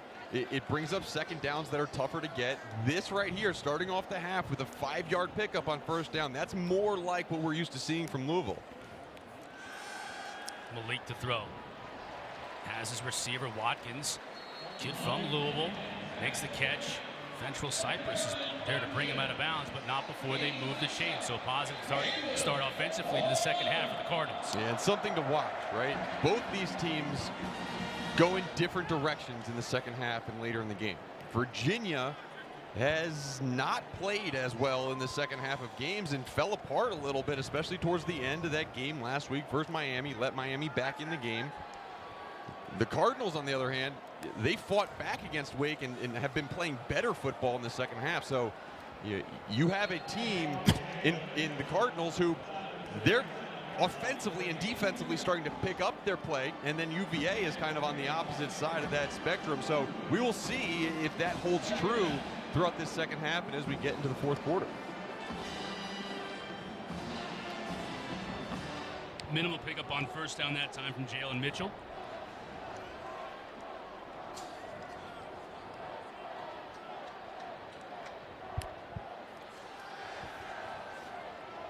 Nice catch. Justin Marshall really went up to bring it down. He's one of the few big receivers they have. You know, they got a bunch of guys 5'10", 5'11". Marshall comes in at 6'3".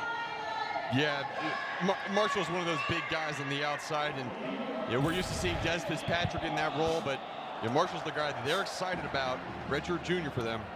Mitchell, a lot of running room. Inside the 30, it'll be a foot race. That's Hassan Hall, and he'll score.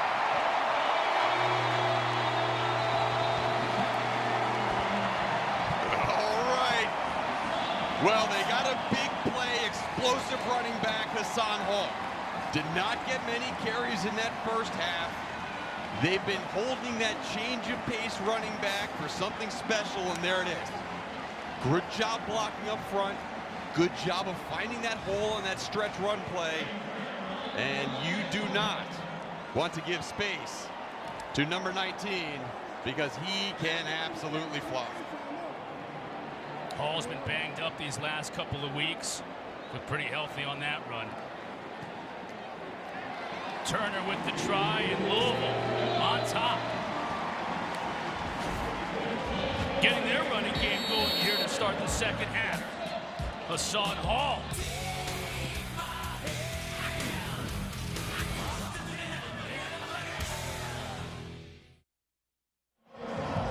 Hassan Hall, 52 yards for the score. Louisville's really used the big play to their advantage today. 92 yards on the opening play from scrimmage. And now this play. Like, what better way to prove us wrong, right? We talked about the inability for either team to run the football. Hassan Hall just takes that and proves it wrong. How did he get so open on this play? Yeah, so this is the stretch zone play. Stretch zone is all about having defenders in the gaps, and if you can cut off the backside, it leads to big plays. Great job by Brian Hudson, the transfer for Virginia Tech, logging the defensive end. And then you see there's just no one from the backside able to get over because the offensive line does a good job of getting to the second level. And Hassan Hall, he's fast enough to see that hole. I mean, it was gigantic, and explode through it.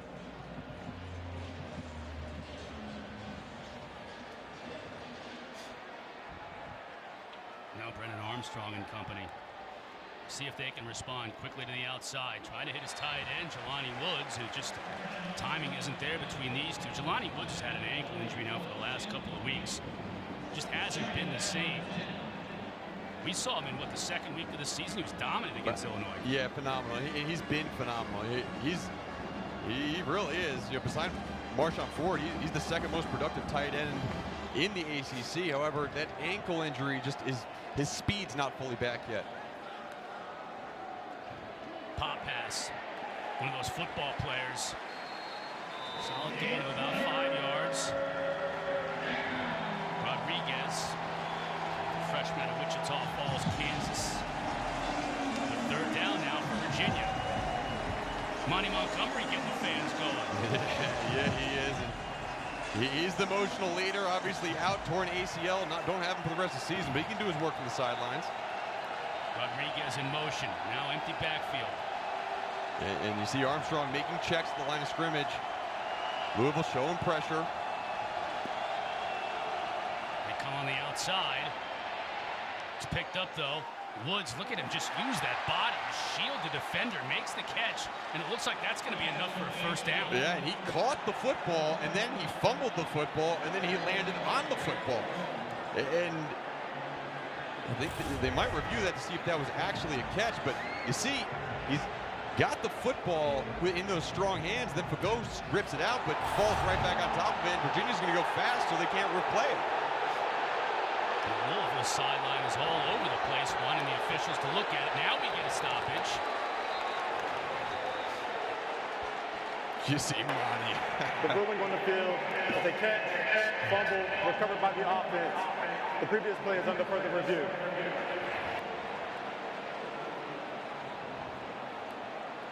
The question here is whether he had possession of the football long enough for it to be ruled a complete pass. That was the ruling on the field. We'll take a quick break, give you one final look at it as we go to break, and we'll get the decision rendered by the replay official when we come back.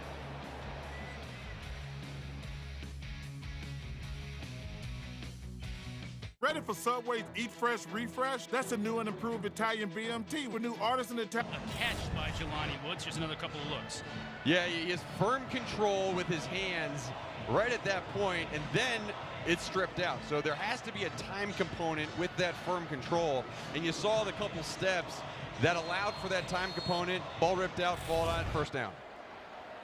Big first down by Virginia. Armstrong now with pressure on the edge. Screen to Hollins.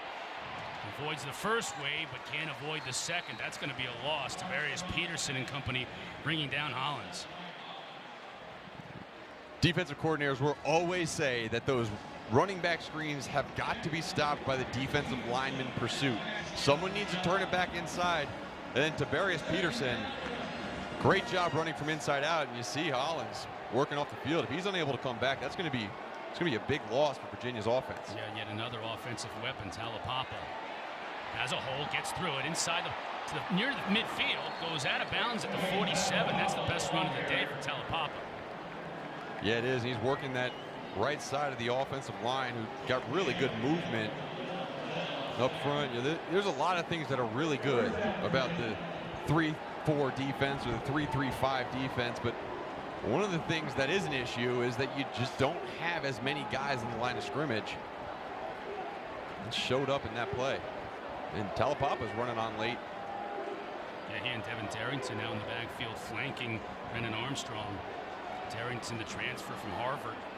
Showing corner pressure, bottom of your screen. They back off. Dangerous pass, but he was almost able to thread the needle. Keytaon Thompson was the intended receiver. That was a tight window, wasn't it? Yeah, really tight window, unadvised throw. And Armstrong's gotten away with a couple of these so far this game. There's 3 defenders. You don't throw that football. Good coverage on the outside by the cornerbacks, but Keytaon Thompson, he's a very skilled athlete, but you cannot throw that football. Armstrong rolls the pocket. Had Armstrong, and he throws it too high. There you have him. Armstrong ran a phenomenal route from the slot. Had great separation away from Quintarian Cole, and now you're at 3rd down. So far this half, we talked about the slump that Virginia has been having in second halves. Usually that waits for the 4th quarter to occur, but if they don't convert this, the momentum is fully on the side of Louisville. Cardinals bring pressure. Armstrong gets it off, and it's intercepted. Armstrong's got to make the tackle, and he does. Trey Franklin picks it off and sets up the Cardinals in good shape.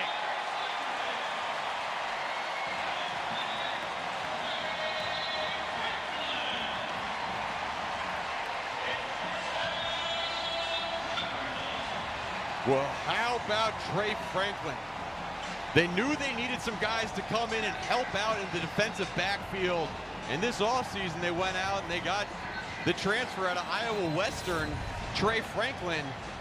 And you see how the cushion that is being given on the outside, but just a little bit late on the throw by Brennan Armstrong allows Trey Franklin to step right in front of Rashawn Henry. And when you throw the ball low and late to your tall wide receiver, it allows the 5'10 cornerback to just scoop it up and get underneath it. Wow, great play. 6th interception on the year for this Louisville defense. They only had 5 all of last year. And here comes Hassan Hall. Breaks into the 2nd level, gets down to the 15. And you can see that the Cardinals have all the momentum right now. Hassan Hall, he started his career at Louisville as purely returning. He was a return specialist. He was an all-ACC returner a few years ago. then kind of moved into the backfield as Javion Hawkins back up. And now you see, like, he is a thunder and lightning option in that backfield. Give it to him again. He's got two tight ends in front of him blocking. A little bit of power, too, as he gets inside the 10. A lot of concern from Virginia's coaching staff coming into this game about the longevity of this defensive front and how long they could last. These guys have gotten a lot of reps over the past few weeks, and they're a little down. Ben Smiley, the guy who kind of plays in there sometimes, he's out today, so they're shorthanded. 2nd down and 4. Another run to Hall. He's got nowhere to go this time. Aaron Faumui, Noah Taylor in on the tackle.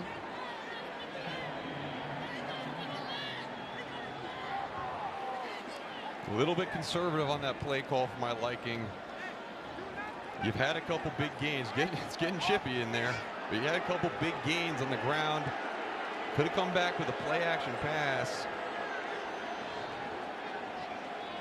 So Mike Hollins, the running back, making his way to the locker room. Big 3rd down here.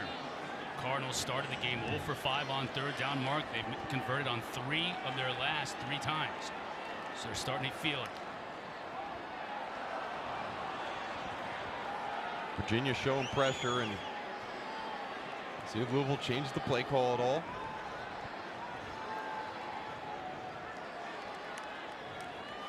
Cunningham fakes it to Hall, picks up the blitz, now to the corner. Beautifully defended by Devontae Cross. Great job by Cross, forcing the receiver all the way to the sideline. Really tight coverage, and that extra little pump that Malik had to make, that little amount of time, that's why that ball kind of had to be thrown towards the outside. Great play by Devontae Cross, setting up a field goal try.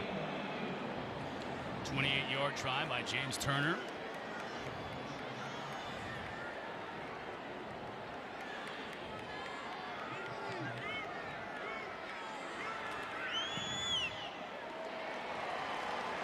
Turner squeezes it through that left upright. Cardinals extend their lead.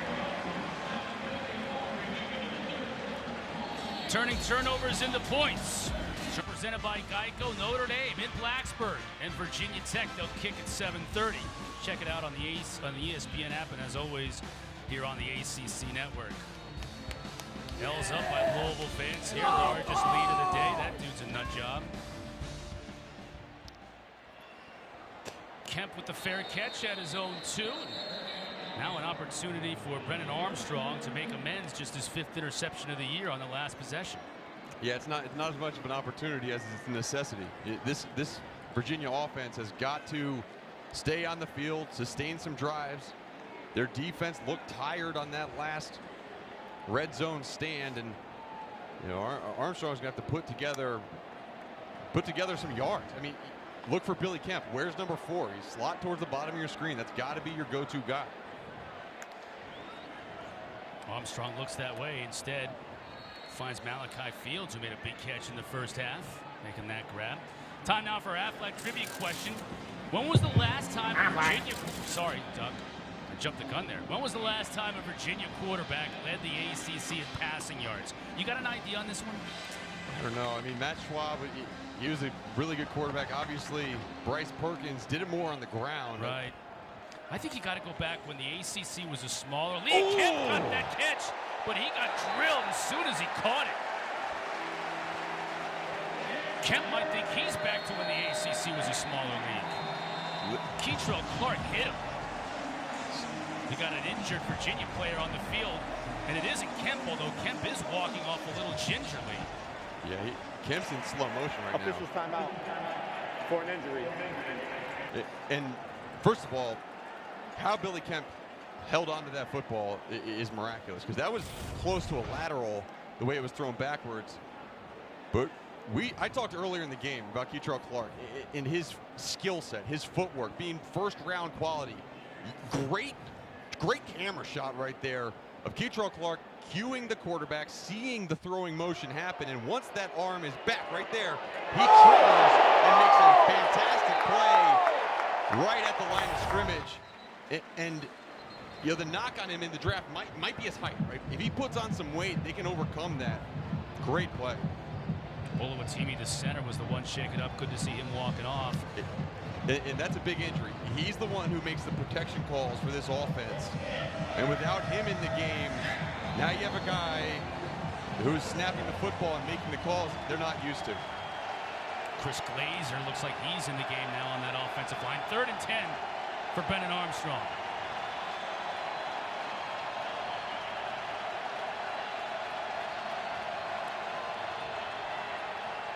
Has all kinds of time. Now flushed out of the pocket. Flag down. Armstrong trying to make something happen. Stays in bounds and gets to the first down marker. Now let's check the flag and let's see where they mark it. Looks like they're going to mark it back a little ways, but I think this is going to be a hold anyways. Yeah, I think you're right. Good work by Armstrong, though, you know, making something out of nothing. You also force Louisville to accept it if it is a holding penalty. Holding. Offense number 70. 10-yard penalty. Repeat 3rd down. So you got a long way to go, but at least you get another opportunity here. Yeah, you get another opportunity, and also, I mean, you just tired out the defensive line for Louisville. So they're going to get some other guys in, but it's not going to be the same as Yasir Abdullah and Yaya Diaby. You know, these guys are working. You see that hold on 70 right there. But this is, gosh, man, Brian Brown dropped 8 that last play. I'm bringing pressure. I'm forcing Brennan Armstrong to get that ball out fast.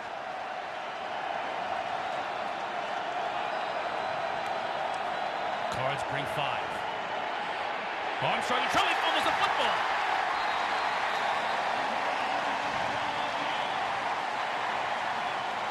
He fell on it. It looked like if the ball did come out, but either way, they got him at the 6-yard line.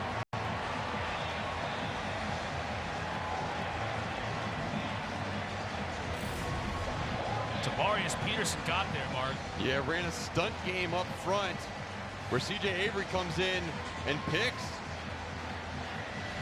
the offensive center, but everyone converged around the football. Louisville was just poor at getting the quarterback last year. Only 21 sacks through 11 games. They had 13 through 5 coming into today. And that ball takes a huge Louisville bounce. They're going to be set up in a nice spot. The official will mark it down at the 36-yard line.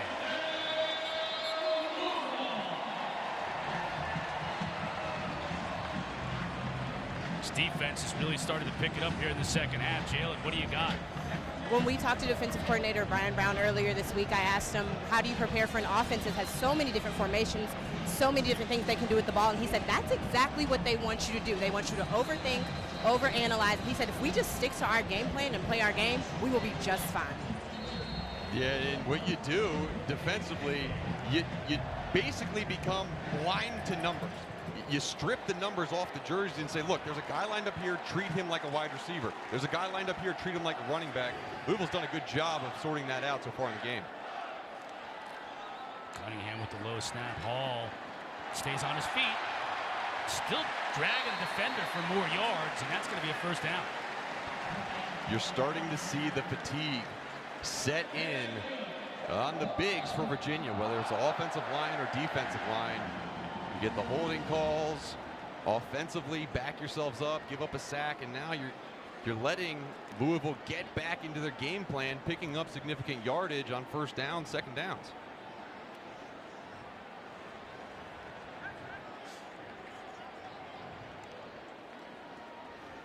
Hall again. Doesn't even get touched until he's 4 or 5 yards downfield. Noah Taylor making the stop along with Cohen King. You know, they've got this 21 personnel. They've got the 2 tight ends there. One of them acts as a fullback. We're seeing this on almost every play. Yeah, and you know, it's a disservice to this Virginia defense for Nick Howell to keep calling what he's calling. You have 3 guys with their hand in the dirt and linebackers standing at 4 yards. There's just no shot to stop them for less than 3. Hall cuts it back inside the 10. Down to the 3. really found something here with Hassan Hall. You saw Mitchell, you saw Cooley a lot in the first half. Second half, it's been almost exclusively Hassan Hall. Yeah. Now we'll get a breather. Yeah, look at the cutback lane he's got. Good job on the back end, getting 45 chopped down. If you're able to string out the defensive line and cut off the backside. Let me look at number 7. That's Taylor. That's Noah Taylor. He has no shot. The offensive linemen are up on him right now because there's only 3 guys covering up offensive linemen for their defensive front. Mitchell walks into the end zone. Got a flag on the far side. We'll check the marker.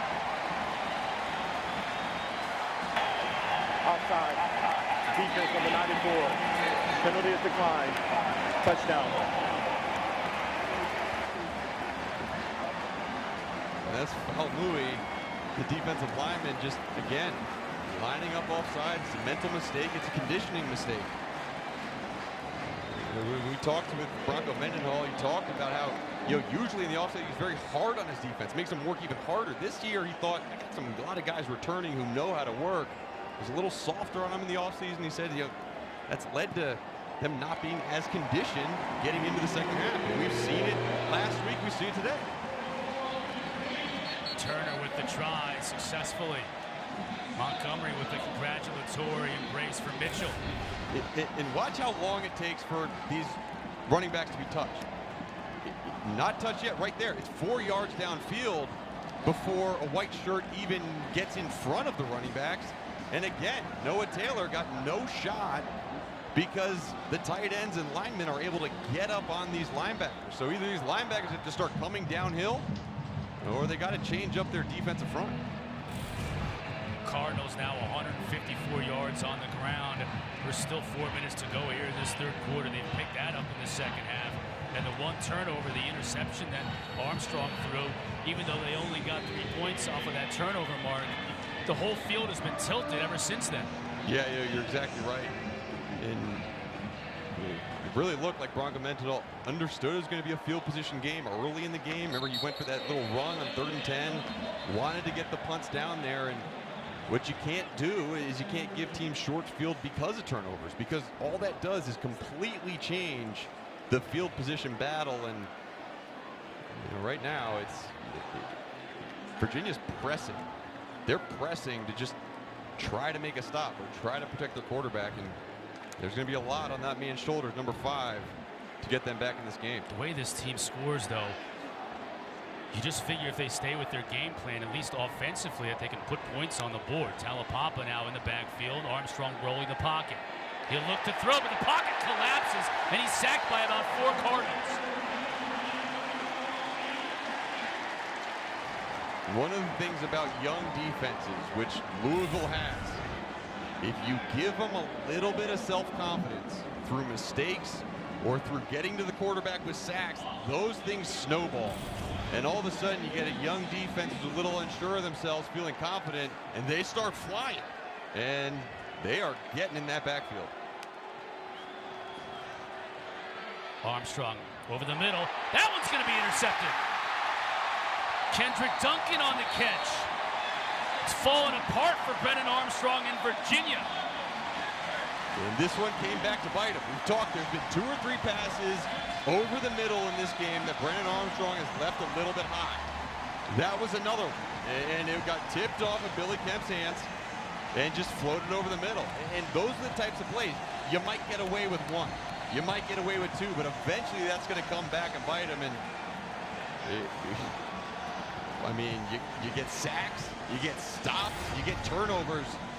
And this defense, they are on fire. And that was their linebacker. That was C.J. Avery covering Billy Kemp across the middle. That's a tough cover. Great play.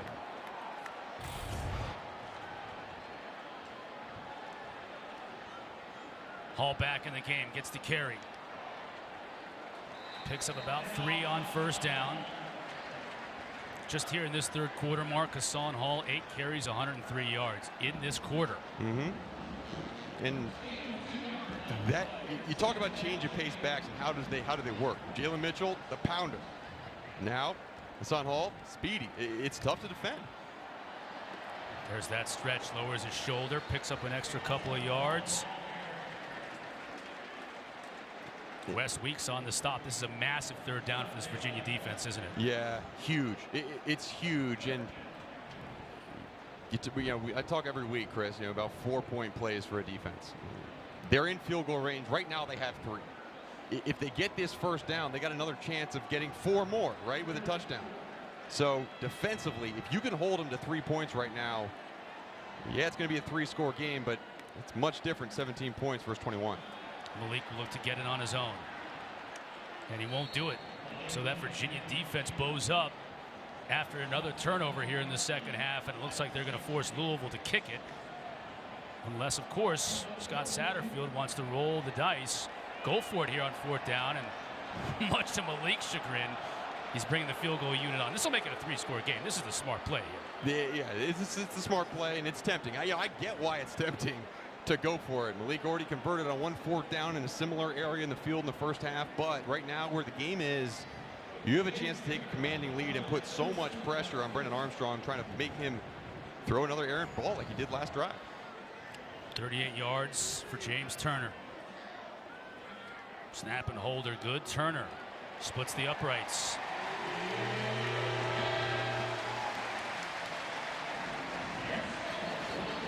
All Cardinals here in the 3rd quarter. Bronco trying to keep his troops up. They have a tough road ahead of them as Louisville 4 drives, 4 scores here in this 3rd quarter. Yeah, they've been efficient. It's been the defense setting their offense up in really good ways, and then the ground game. You look at your stat sheet, you see, okay, where have we not capitalized in the first half? Let's start to work that a little bit more. Let's start getting the ground game going. And remember, Chris, like last week, it was the best rushing performance by Louisville all year. They had 213 yards rushing on the ground, which far and away exceeded anything they've had up to that point. And you think, okay, are they going to back away from that? Or are they going to lean into it? Well, this second half, they have fully leaned into it, and it's produced. And Cunningham with just 24 of those 161 yards they've had on the day. So Coach Satterfield said, look, midway point of the season, if there's one thing I need to see more of, it's that running back room really taking control of a game, and he's seen it here in the second half. And how big that they got Hassan Hall back from injury. We've seen Cooley, he's been effective, but Hassan Hall has just that little bit extra gear that really scares defenses. Let's answer our Aflac trivia question on the day. When was the last time a Virginia quarterback led the ACC in passing yards? I think it's Sean Moore. I think you got to go back to 1990, and I'm going to guess Sean Moore. Give me the 70s. I'm going to say 70s. You're going that far back, 70s. Andy Hitt. Yeah, man. 70s. I mean, you think about the times when, like, look at that. Look at the total. That's like a 2-game total for Brennan Armstrong. He's like been there, done that. Now the pitch to Kemp. Again, nothing doing there. Trying something new, a new wrinkle. We haven't seen that yet today, but not very effective. Yeah, and this is not the time for wrinkles. Get out your iron, smooth this bad boy out, go back to your bread and butter. What has been working for you? You got tall receivers. We're at the bottom of your screen. Right now, you got your tallest receiver in Malachi Fields. Talapapa dances into the second level. If we saw an important 3rd down defensively for Virginia on the last possession, this is an important 1st down for them. Yeah, it sure is. And good job, right? Good job on that play. Looks like Fago's timeout for an injury. Yeah, important 3rd down, I should say, for Virginia. I mean, they got to convert offensively. You can't give the ball back to this Louisville team the way they're running the ball. Clock winding down 3 scores as we head to the 4th. No, you can't. And I thought that was a great 2nd down run by Talapapa. I mean, he's a grinder. He's a guy he's worked on his skills and just been really good. And that was effective play, bringing up 3rd and manageable. As the crew checks out Jack Fago, the linebacker. Don't forget tonight after Notre Dame, Virginia Tech. Jordan Cornette, Eric McLean, E.J. Manuel, and Coach Ricks going to have a complete breakdown of all 5 ACC games today. It's the Huddle. It's also live on the ESPN app. Of course, it's on the ACC network. Good looking crew there on the lower left. back in the studio in Bristol, checking out all the games today. At Georgia Tech and Duke earlier. Got Virginia Tech and Notre Dame. Huge game from Lane Stadium coming up following us.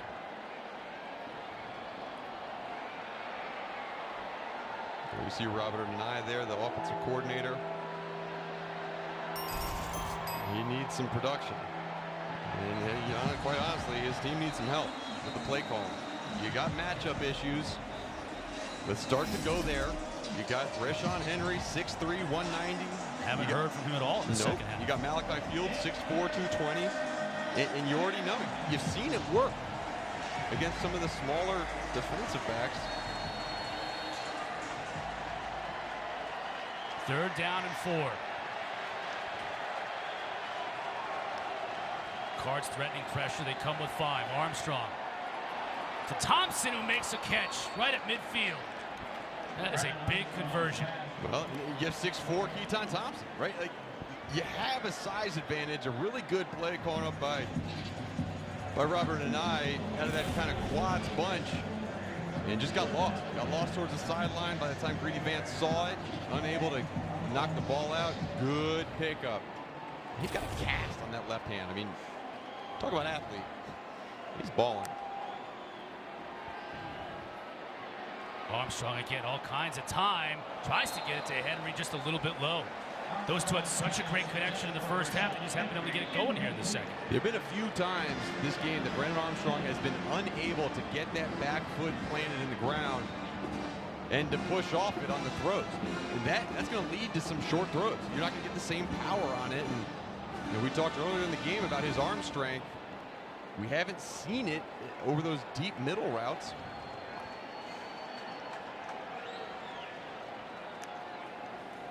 Talapapa. Just back to the line of scrimmage. That's the end of the 3rd quarter. Cardinals with their first 20-point quarter of the year, and Coach Satterfield is 14-1, leading after 3. That's where the Cards are right now as we head to the 4th. Quarter mark, it's sensory overload for Louisville fans. It was lit during the break. The entire Louisville team was jumping around the sidelines, playing air guitar, which you know I love. Getting ready for this big 3rd down. Cardinals bring 5. It's picked up. Armstrong has Kemp and delivers a strike. Didn't you say you need to go back to what you were doing successfully in the first half? That's exactly what they did there. Big 3rd down conversion. Yeah, find Kemp, find your wide receivers on the outside, and what a way to silence this crowd, right? You get the emotions down. This is a phenomenal route by Billy Kemp. Stopping on a dime, turning towards the outside. Great football thrown for Brennan Armstrong. Darrington with the carry. Can't get through the tackle, though. Nice job by Keytaon Clark. He's done a nice job tonight in run support. Yeah, we talk about him being not that big, but he is mentally, he thinks he's 6'4", 220. I mean, he'll come in and run fit. He's not scared of anybody. And quite honestly, if I'm Robert and I'm not running the football the rest of the game. There's not enough production to warrant it. And you got too many points to make up.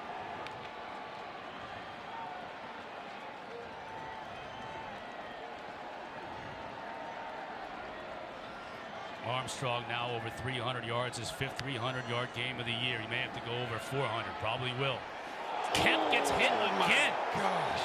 How many times has he taken a big hit on the day, and he held on to the football again? Look, Billy Kemp, he's going to have a word with Brennan Armstrong after the day. I mean, this is a ball you can't throw. Quite honestly, if you see the safety coming down like that, you're obviously putting your player in a very bad position. As a completed pass. The previous play is under further review. If you watch Eli Manning on Monday Night Football, he talked about quarterbacks kind of creating this targeting penalty, right? And the previous play a lot of times these bad throws lead to targeting, and that's what they're going to refer. That's what they're going to look at right now. But gosh, you can't throw that ball. Our replay official Michael Webster will take a look. We'll have the verdict for you when we come back. During the break, Marvin Dallas, who's in the game because Jack Fago's injury, but a nice hit that time on Billy Kemp. Kemp held on to it, though. 3rd down. Armstrong has his receiver wide open. There's Henry. So first he finds Kemp on this drive, and now Henry first and goal for the Hoos. Good job of high-lowing on the outside. Again, it's that cover 2 concept where you have a corner back in the flat. You see Greedy Vance has to sit low on Rodriguez, and then Henry just finds the soft spot in the coverage right in front of Duncan. So that's been open a few times. First half of the first quarter, that's how they converted their first 3rd and long. Good job by Brennan Armstrong, and you're right there. I mean, beginning of the 4th quarter, you score a touchdown here, you're right back in it. Thompson, he'll do just that. Walks in untouched. And the Wahoos are right back in this thing. Yeah, I mean, great drive. You talk about answering a call. Robert and I, with the play calling, very efficient. Used runs only when he had to keep the defense honest. And then he started going to his taller receivers. It was, beginning of that drive, Keytaon Thompson had that big catch over the middle. Then it was Rashawn Henry back to Keytaon Thompson, Billy Kemp over the middle, and a throw that I would not have recommended. However, he caught it. And you're seeing some toughness and some grit out of this UVA offense. Now let's see if the defense can hold up their end of the bargain. Farrell just sneaks the point after try through. And it was a big one. Now just a 10-point deficit for Virginia. They've answered the call. Still a long way to go. But this touchdown from Thompson gets them closer. Is presented by the Eat Fresh Refresh at Subway. Louisville fans get the L's up, keeping them up, although that scoring drive by Virginia took a lot of that momentum away from Louisville. So this is a very interesting game, Mark. Ebbs and flows. Yeah, that big 3rd down conversion when the crowd was rocking, stadium was rocking, the sideline was jumping. That conversion right there calmed down the sideline, and then when you punch it in for that easy touchdown, look at the sideline. I mean, they are now saying, okay, this is a game. This is a game we need to focus on back in. There's no dancing going on right now. Touchback. Speaking of sidelines, though, let's get a report on the other sideline. What's going on over there with the Cavaliers? We've been talking a lot about Louisville's sideline, but Virginia is not down on themselves. There's no heads hanging. Guys are yelling at each other, telling them to keep it up. They don't feel like they're out of this game by the way they're acting on the sideline, guys. Yeah, thanks, Jalen. Appreciate it. So you got one sideline all hyped at the start of the 4th quarter. Bronco Mendenhall in Virginia goes down and scores. Now all of a sudden the Cavaliers think they got a shot here. Yeah, you see Joey Blunt there, number 29. Obviously he's not suited up, but he's been the emotional leader for this defense. He's trying to get these guys back in. And defensively, if one thing can spark some fire, it's maybe watching Billy Kemp, number 4, taking those big hits and staying up. Fake to Mitchell. Cunningham wants it all. That's Harrell. Just incomplete. Once again, he shows how much of a deep threat he is. And a beautiful pass from Malik Cunningham. Just couldn't quite connect. This pass by Malik Cunningham, it's unbelievable. You have a middle runner in the middle of the field in Antonio Clary, number 14. You get it over his head and then out in front of your receiver. That's got to become, you got to catch that football, but big play and opportunity lost for Louisville. Now behind the chains. Mitchell picks up about 4. Noah Taylor on the stop, so this is another big 3rd down. Virginia can steal a little bit more of that momentum back if they can get a stop here.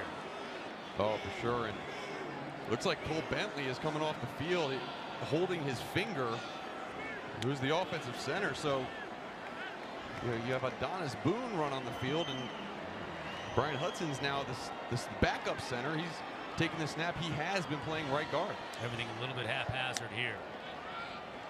Virginia showing a little pressure. And Nick Jackson and company back off. Now they come.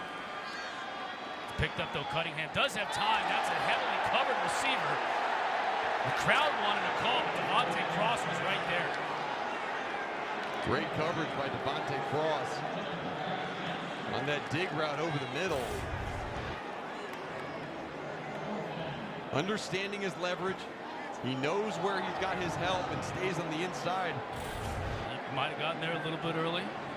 Little contact, and to me, he was in position, right? A lot of times you call the pass interference when maybe a defender's out of position.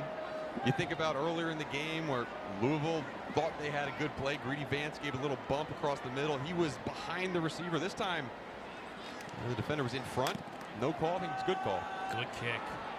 Kemp is going to have to call a fair catch at his 27. Mark Fassett has been a nice weapon for the Cardinals today. A couple interceptions in that third quarter really got Armstrong rattled and set up Louisville.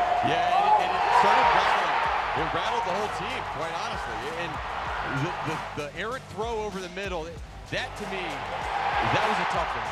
And you saw him come back with that same exact throw to Billy Kemp, where he got absolutely demolished on that play by Marvin Dallas. So, that's obviously a part of the playbook, but you can't force it over the middle to unprotected receivers. Armstrong to throw again. To Henry, just out of bounds. Oh man, and that was a close one too. Kendrick Duncan, he's been watching the same game we've been watching. He understands that's the soft spot of the defense, and he made a play. Lucky that ball was high, because if not, that'd have been intercepted. But great job forcing the receiver out of bounds.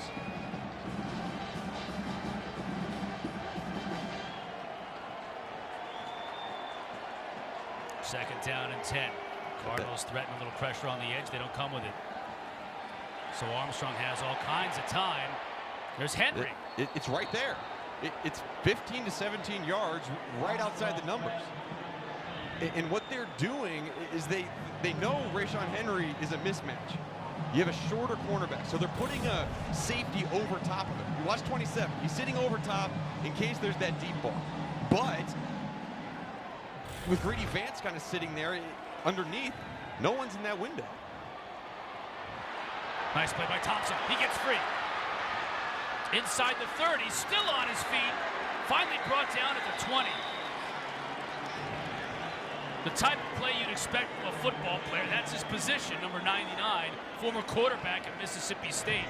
Big time play. Yeah, and he knows what it means to have big games against the Louisville Cardinals. So back when he was at Mississippi State as a true freshman, he led, as a quarterback, he led that Mississippi State team to a win over a Lamar Jackson-led Louisville team. Tax Slayer Bowl. Yeah, the Tax Slayer Bowl. So he understands what it's like to play against this red opponent. Talapapa now. He breaks a tackle.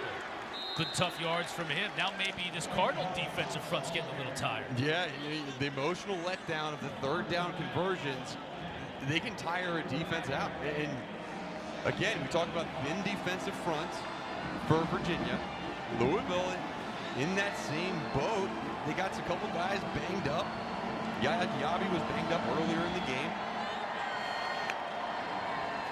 Armstrong to throw, looking for Kemp. Has him. Out of bounds. First and goal for the Wahoos. And whenever I have Billy Kemp matched up against either Keytaon Clark or Greedy Vance, I want to press him. Get up at the line of scrimmage, press him early in the down, because he's too quick on how he turns around and catches the football to give him space. You see Keytaon Clark now up in press. Talapapa spins out of a tackle, stays on his feet. Nothing much doing. Okeke was there on the stop.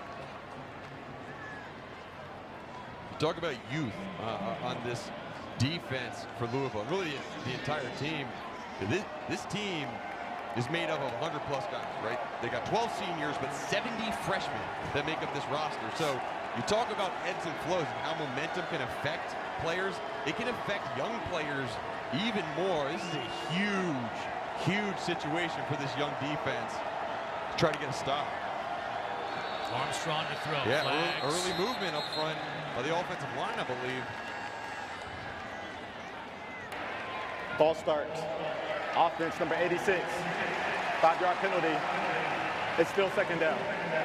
That's Malachi Fields. Made a couple of nice catches earlier today, but pressed into action with Dontavian Wicks' injury. Another young player getting excited. Understands you got Keytaon Clark on you. The ball is probably going to go his way with that nice height mismatch. Got a little anxious.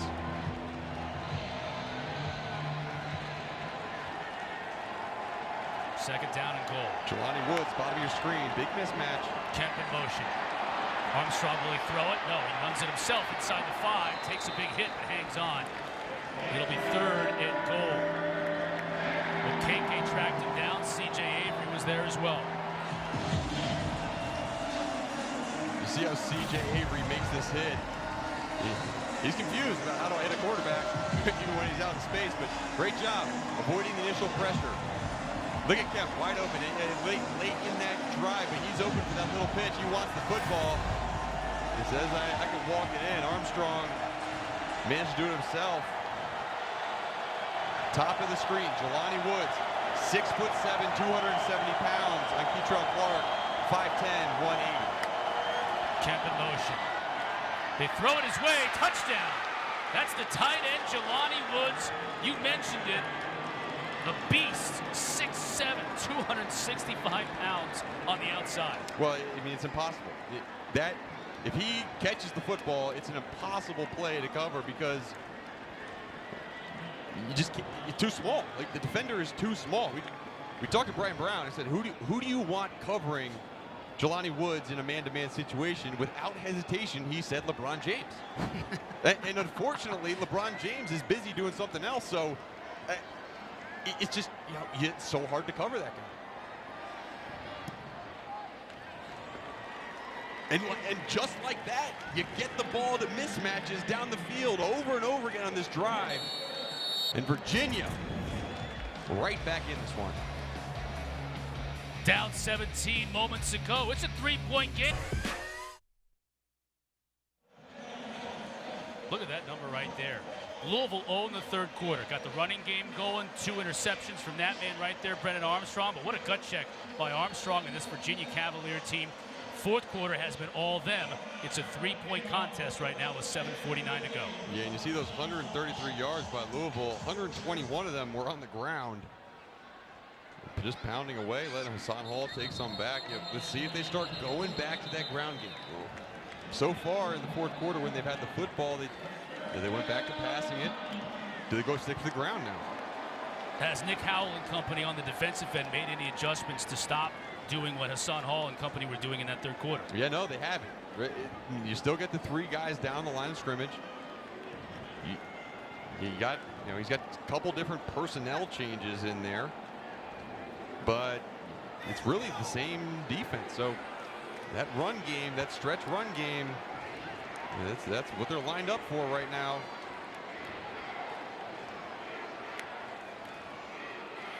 Fake to Hall. Malik trying to keep it himself. He's got a block on the outside from Ford. Look at Ford push the defender out of the way.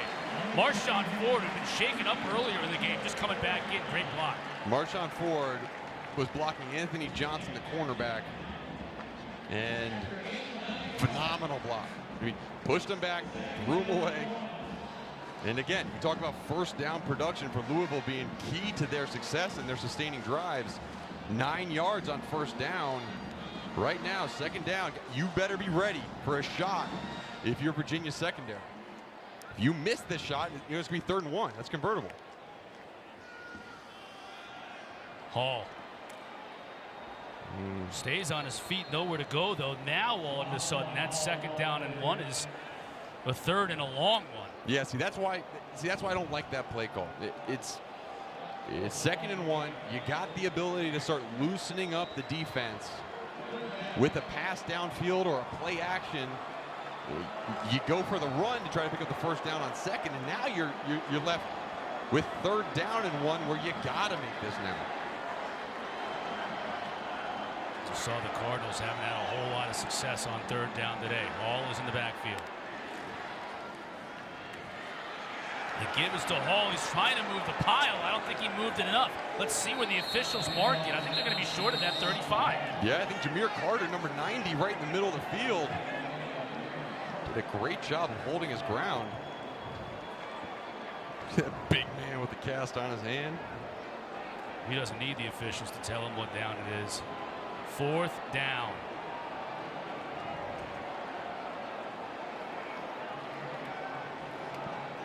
Louisville has no choice. Yeah. As much as the fans here would like for them to go for it, No. from your own 35, you got to punt it.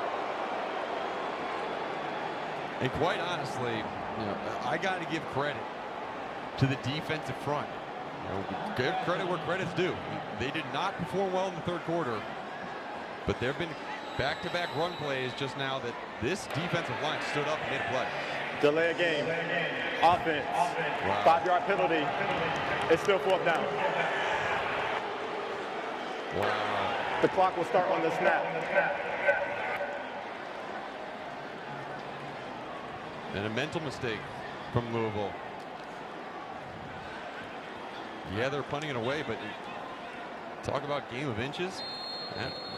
5 yards, that matters. I mentioned earlier, Mark Bassett, the freshman from Melbourne, has done a really nice job today punting the football. They need a big one from him now. Kemp is waiting back with his heels on his own 30.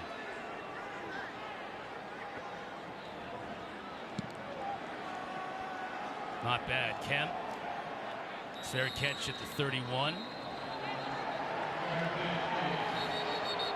5:26 remaining.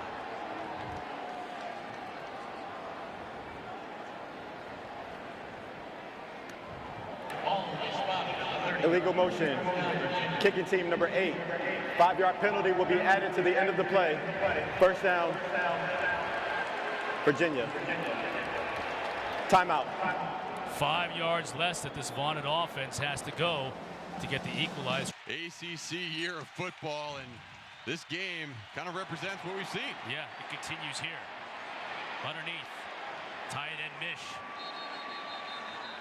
As we look at the standings again, it's always been the case with the Coastal, Mark, but now with Clemson struggles, the Atlantic Division throw them right into the horse race as well. Yeah, that one win by NC State, obviously that was against Clemson. Wake Forest has been dominant.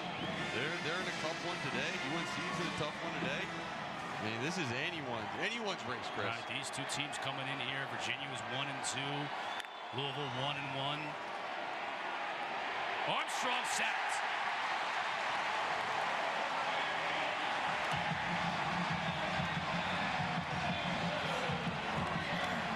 Mason Rieger got in on it.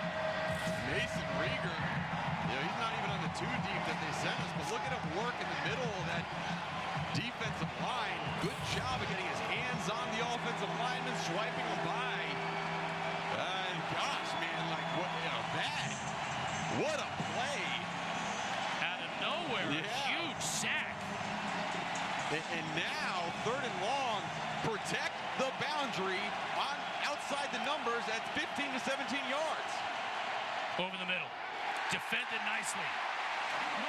That's Chandler Jones. He's getting in on the axe. 4th down. Virginia's got all 3 timeouts on the board. Got to punt it away here. Oh, my goodness. Man, we saw, like, that horse race, the up and back, the up and back. I mean, what coverage. Great job. You talk about being unable to cover Jelani Woods because of his body. What a great play by Chandler Jones, just reaching his arm around there. Finn driving Watkins all the way back to his 15. Dangerous catch, but he makes it. That's where Louisville will get cranked. Let's send it back to the studio. Jordan Cornette, what do you got, JC? Jordan Cornette with your Fansville Studio Update presented by Dr. Pepper. Updating you on Q's in Wake. And it's the 3-2 Orange. Sean Tucker breaks this one 14 yards for the touchdown. Q's lead 27-26. Early 4th. Back to you, Connor Hurst. All right, thank you, my man. Tucker is an absolute beast. Wow. I mean, everybody in the stadium knows he's getting the football, and he still churns out yards. Just, and Dino Babers with that coaching decision, going with Garrett Trader, paid off. And it's just a wild ACC ride. Now let's see what happens here. Does everybody in the stadium know that Hassan Hall's getting the ball? He doesn't. Cunningham looks to throw and gets it to his wide out Watkins. 5 yards on 1st down. That's a huge 5 yards. It is a huge 5 yards, and again, you're thinking you're going to keep the ball on the ground, keep the clock running, but Satterfield has so much faith in number 3 with the football. I guarantee you last year, with all the turnovers that Malik Cunningham had, they wouldn't have been throwing the ball in this situation. Now they are, and they're feeling good about it. He had a big fumble, remember, in the 4th quarter of that game last year, forced by Nick Grant. Still sits in Malik Cunningham's crawl. He thinks about it every day when he looks at that mirror in his room. There it is. Huge hole for Hall. Now he's free. Midfield. Has one man to beat, gets tripped up inside the 30. What a run by Hassan Hall, and he can't believe he got caught. Darius Bratton, the backup quarterback, just hawked him down. But it's here, you cut off the backside. I'm not exactly sure what Anthony Johnson, number 3, was doing. You got to go fill that running lane. But Darius Bratton with the touchdown game-sealing tackle. And what a day for Hassan Hall. And that's all in the second half. Another 53 yards on the ground for Hall. Now the Wahoos are really up against it. Hall. Brought down by Jameer Carter after a gain of a couple of yards. Virginia's going to call a timeout. Virginia, their first of the half. It will be 30 seconds. Got to stop them here and hold them to a field goal with enough time to do something on your own. Yeah, you do. Right now, it's a one-score game. You're not going to have enough time to have 2 possessions unless you get a miraculous onside kick after a score. So holding them to a field goal, it's going to change up the game plan for your next series. But after that long run, I mean, you either are going to look back on that tackle by Darius Bratton as the game-saving play, or you're going to say, man, that play is what killed us and got them down into striking distance.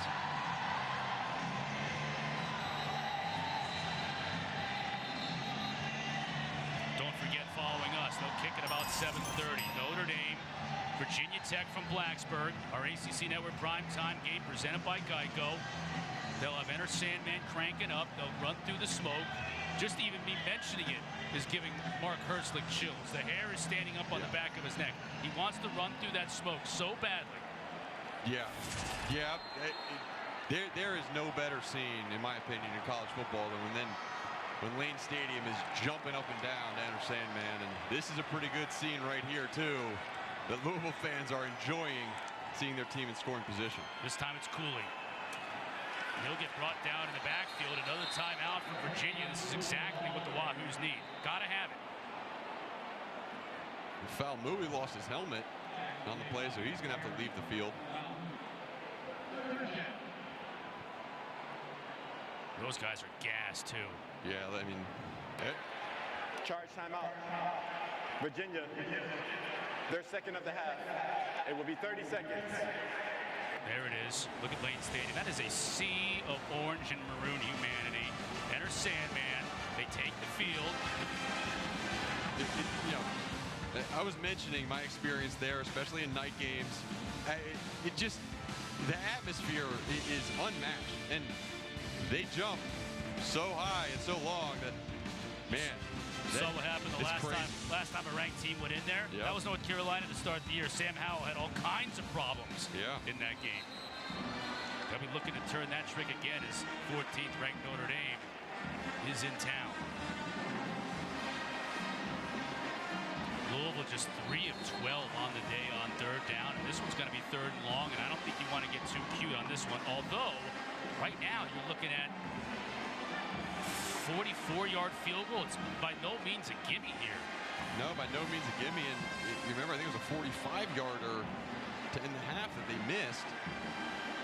So you want to set this up perfectly for your field goal kicker. But the most important thing, if you can get a first down, yes, you need that. Cunningham to throw. Has a lane to run if he chooses.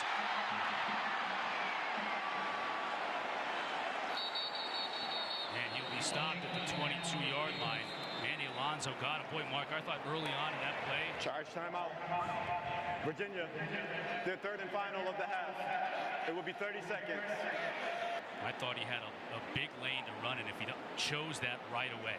Yeah, he had a lane to run, and good job by him by getting the ball towards the middle of the field. You set up a field goal well. But he had Marshawn Ford on the comeback route. You see at the top of the screen, he's kind of in between the 2 wide receivers in the slot. And if right there, if that ball's thrown on time towards the outside, you got Marshawn Ford in a really favorable position, and that's missed. That's a miss by Malik Cunningham, and rather than compounding mistakes, he did a good job of just taking the ball down, get in the middle of the field, set up the field goal for your field goal kicker, and try to make this a touchdown game rather than a field goal game. Yeah, those yards that he picked up, now all of a sudden this is about a 39-yard kick instead of about 46 mark. So those 7 yards could be really valuable in James Turner's pocket. You always got to be concerned as a defensive lineman to not go off sides, have no infractions. Don't give an extra 5 yards. 5 yards would be a first down. And this game would be ostensibly over. Good snap, good hold. Turner. No problem. Good from 40. The lead is now 6 with 2:22 remaining, which is all the time in the world for this Virginia offense. And look at Malik.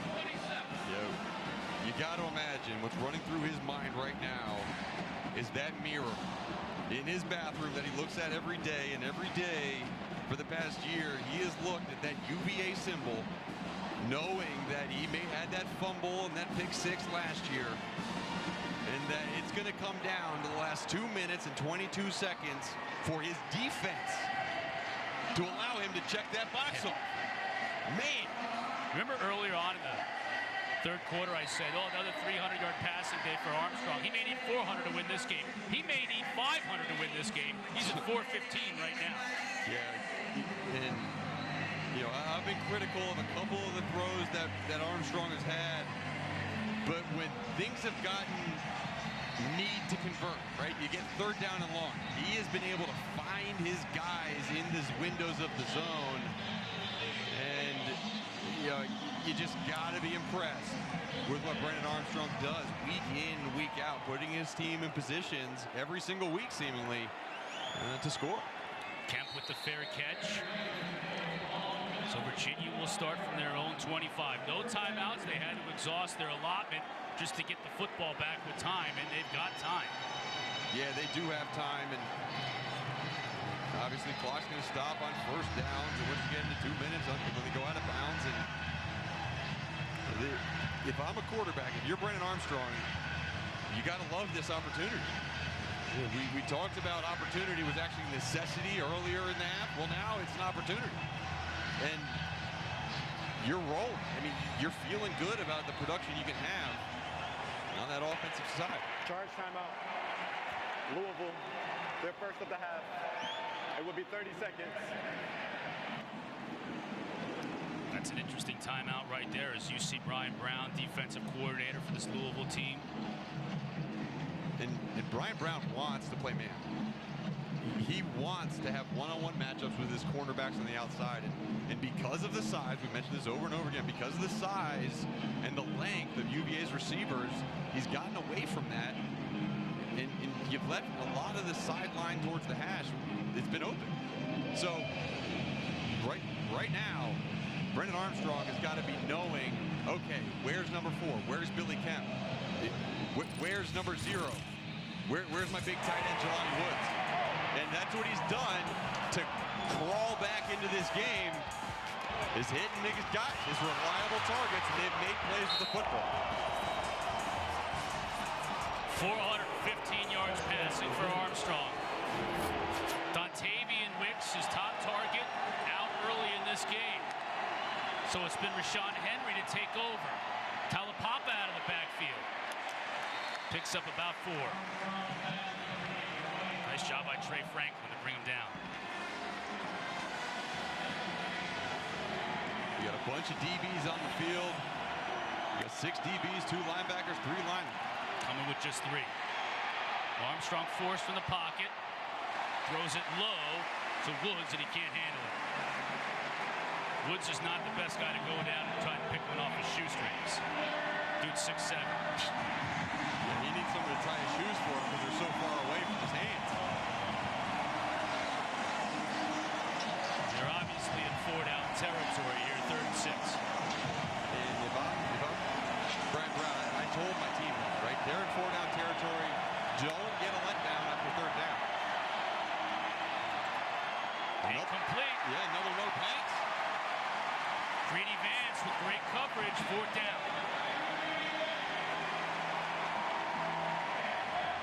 4th down. You got 6 yards to go. You need 6. Louisville started to change up his defense a little bit, but I got to know where my first option is. Jelani Woods is not on the field. My first option is to the quarterback's left. That's Billy Kemp. My second option is the top on the outside, and then 3rd in the slot. Has his man. That's Thompson. Man, he's been clutch today. And exactly what happened. His first 2 guys, Rashawn Henry and Billy Kemp, those guys were covered. But the size of that big Keytaon Thompson in the middle pulled it down. Huge conversion. Looking to move quickly. Over the middle. Again finding Thompson. And Brian Brown's got to start bringing pressure. Way too easy for such a good quarterback. You give him that much time, he's going to find someone in the zone. You got to bring pressure. Virginia continues to move quickly. Give the Talapapa a lot of running room. Close down quickly. 7 yards. Kendrick Duncan with a nice tackle as Talapapa had a full head of steam. Wow. This is picture-perfect drive for Brennan Armstrong so far. Cardinals bring a little bit of pressure. When they get to him, he escapes it. 25-20. Stays in bounds. Flag down as Armstrong gets inside the 5. And they're going to have a holding call on Billy Kemp, number 4. On the outside. Holding. Defense, number 21. Penalty is half the distance to the goal from this. I'm not exactly sure. You have a holding call while the quarterback's running the football. He passed the line of scrimmage, and he's not a receiver anymore. He's a blocker. Correction. There are fouls by each team. Holding. Defense, number 21. Holding. Defense. Correction. Offense, number 4. Fouls offset. Repeat. 2nd down. Wow. All that, and we're starting over. You saw the Kemp, and obviously another official saw it, but the referee didn't get the word at first. Wow. You see Kemp right there. Yeah. I mean, he's working. Yeah, we talked about that battle with Keytaon Clark all night. Well, Kemp just grabs that jersey and pulls him down. So there must have been a holding on Keytaon Clark before that play. But wow. All for naught. Armstrong again. No pressure. All kinds of time. Looking for Thompson. Almost interception. Almost intercepted. Man. Cole almost had another one from that safety spot. Had one last week, almost had one there. The last 2 wins that Louisville have ended on interceptions by the defense. What an opportunity to end this one right there. And now, another opportunity. Top of screen. Armstrong has time. Tried to get it to Kemp. Knocked away. Greedy Vance. 4th down. Oh, gosh. I can't even breathe anymore. This is so exciting. True. They got the freshman Greedy Vance on Billy Kemp. A matchup. We talk about these matchups. Vance won that one. We got another opportunity. You got Henry here on the bottom of your screen. Look at the height. The height towards the bottom of the screen. Keytaon Thompson, 6'4". Rashawn Henry, 6'3". Over the middle, finds his. No, the play is blown dead.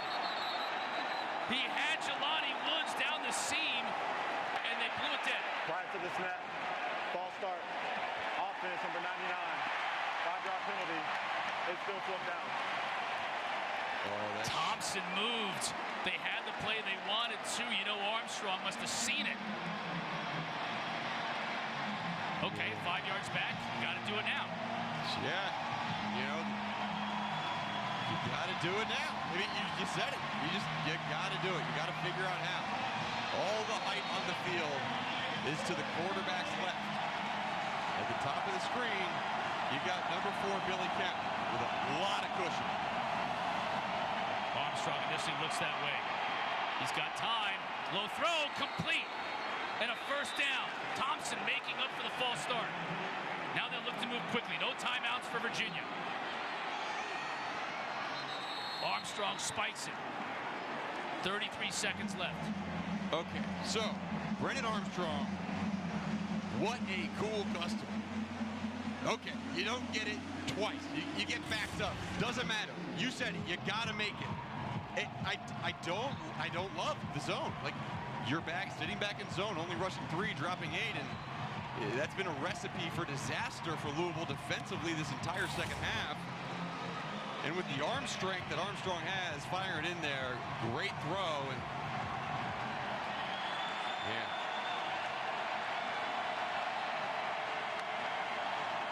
Cardinals don't bring pressure. Now they bring a 4th over the middle, complete down to the 1. Touchdown! Wow, this stadium is silent. Thompson again. We'll review this as every score is reviewed. The rule on the field of a touchdown is under further review. Now, quite honestly, Louisville hopes this is a touchdown. If this is not a touchdown, you can run the clock out. It's not even close. No, but here's my counter to that, though. Virginia hasn't been able to run the football very effectively all game long. I know it's only 2 yards. Yep, true. I mean, and this no timeouts. Right, and this is why we talked about the importance of that last field goal, about Malik Cunningham not forcing the ball into pressure, setting up a good field goal for his kicker, because it made it a touchdown game. If this was a field goal game, UVA would all have but won it right now. Now, it's assuming that this is reversed and it's brought back to like the 1.5, 2-yard line. Do you run the football? I mean, you can get a couple of runs in 26 seconds, but you're averaging 1.4 yards a carry today. Last time they got down here, it was a run with Keytaon Thompson that got them into the end zone. It's a little changeup. Honestly, right now, Keytaon Thompson, it looks blown. I mean, he's got his hands on his hips, and he's exhausted. And, take another look. This throw, but yeah, great throw. They may put a couple of seconds back on the clock if he's down there at 29 seconds. Ball on the 1, 29 seconds. Greedy Vance was shaken up on the play, by the way, for Louisville. He's come out of the game. And I don't run the ball on first down. No way. You run the ball on first down, you're scrambling for a play. You throw the ball on first down. You got 6'3" Rashawn Henry. You got 6'7" Jelani Woods. You got 6'4" Keytaon Thompson. Yeah, and if you can find a way to get Jelani Woods man-to-man, that's your throw. You throw that football regardless of if he's covered or not. So if Louisville, if I'm Brian Brown, I'm going to have 2 guys on Jelani Woods. The problem with that is now you got some other tall receivers on the field on the other side that you're going to have to cover too, but that's your number 1 threat. You got to take it away. Could do a pop pass to number 4. After further review, the runner was down short of the goal line. The ball will be placed just inside the 2-yard line. First down. Please set the game clock to 29 seconds. The clock will start on my signal.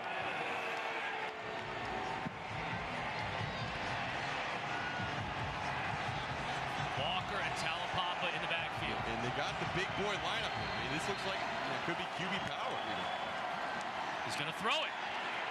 Into the end zone, has a receiver open. That's Misch for the score. Wow. You know who no one thought was going to get the football thrown their way? Grant Misch, number 85, comes down with the football. He has been known as their blocking tight end. They put him down there in those goal line formations to block, but This is, you see in the NFL all the time. You get goal line formation in there, hard play fake, get a guy in the flat, and then you got a tight end leaking across the back of the end zone. It's, you practice these types of plays all year long, all camp, because you know one day they are going to become the most important play of the game, possibly the most important play of your season. And what great execution by Virginia's offense. Misch's third catch of the entire season. Will it end up being a game winner? Farrell on the PAT. It's good.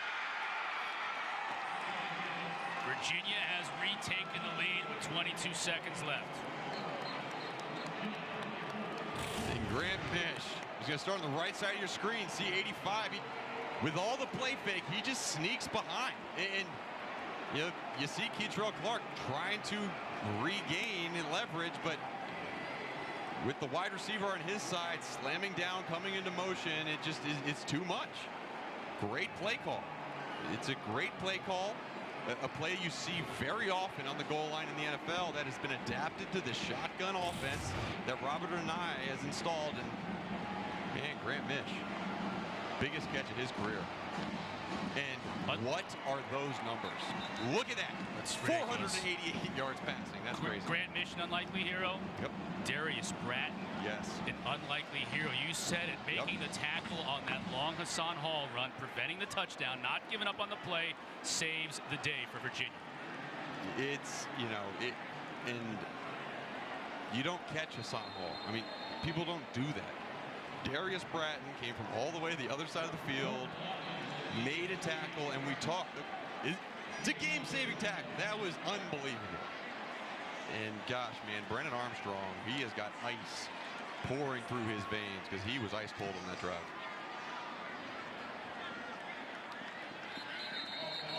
Now Malik Cunningham, 22 seconds. Hey, question for you. Can they score fast? How did they start this bad boy? One play, 90 yards? Yeah, they have two long touchdown plays in this game. And 2 timeouts left.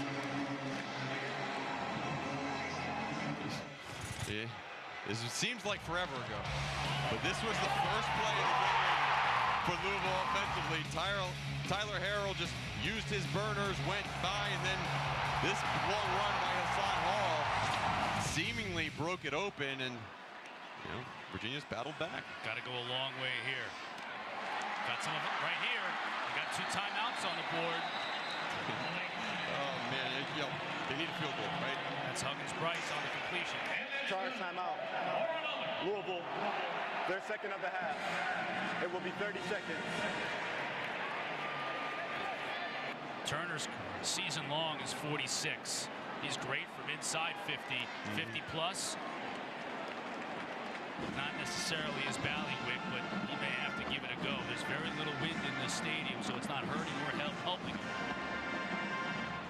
Still, you've got to make a couple of really big chunk plays here and save that last time out if you can. Yeah, you do. And right now, the beauty of college football is where the clock stops after a first down. But you got to have 3 play calls in right now, right? Or at least 2. You talk to Malik Cunningham, you talk to so often, you say, okay, this is our play right now. If auxiliary down box is not operational. Don't know what he said, but either way, you got to have a play designed for if the ball does come down in midfield, hurry up to the line of scrimmage, get another play off. Virginia coming with some pressure. Can he make him pay? Once again, to Huggins-Brice. Yep, clock stop. You get up to the ball. It could be just a spike.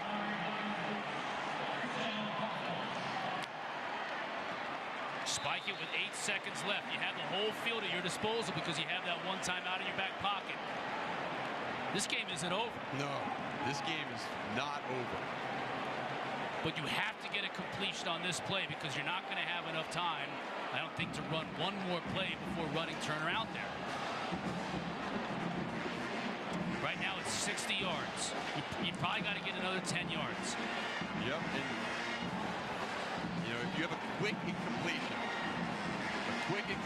you could have another play, but then you don't have enough time for a field goal unless you have the clock operators from Wake Forest that allow 1 extra second. Virginia coming with pressure again. Cunningham gets rid of it. Does he get out of bounds? He does. Oh my goodness! Marshawn Ford got out of bounds. They're going to have a shot here.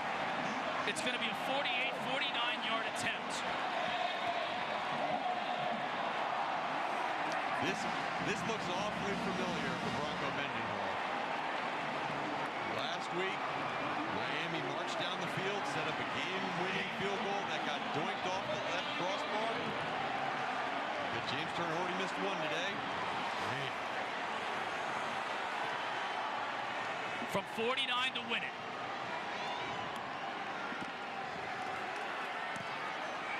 Turner pulled it.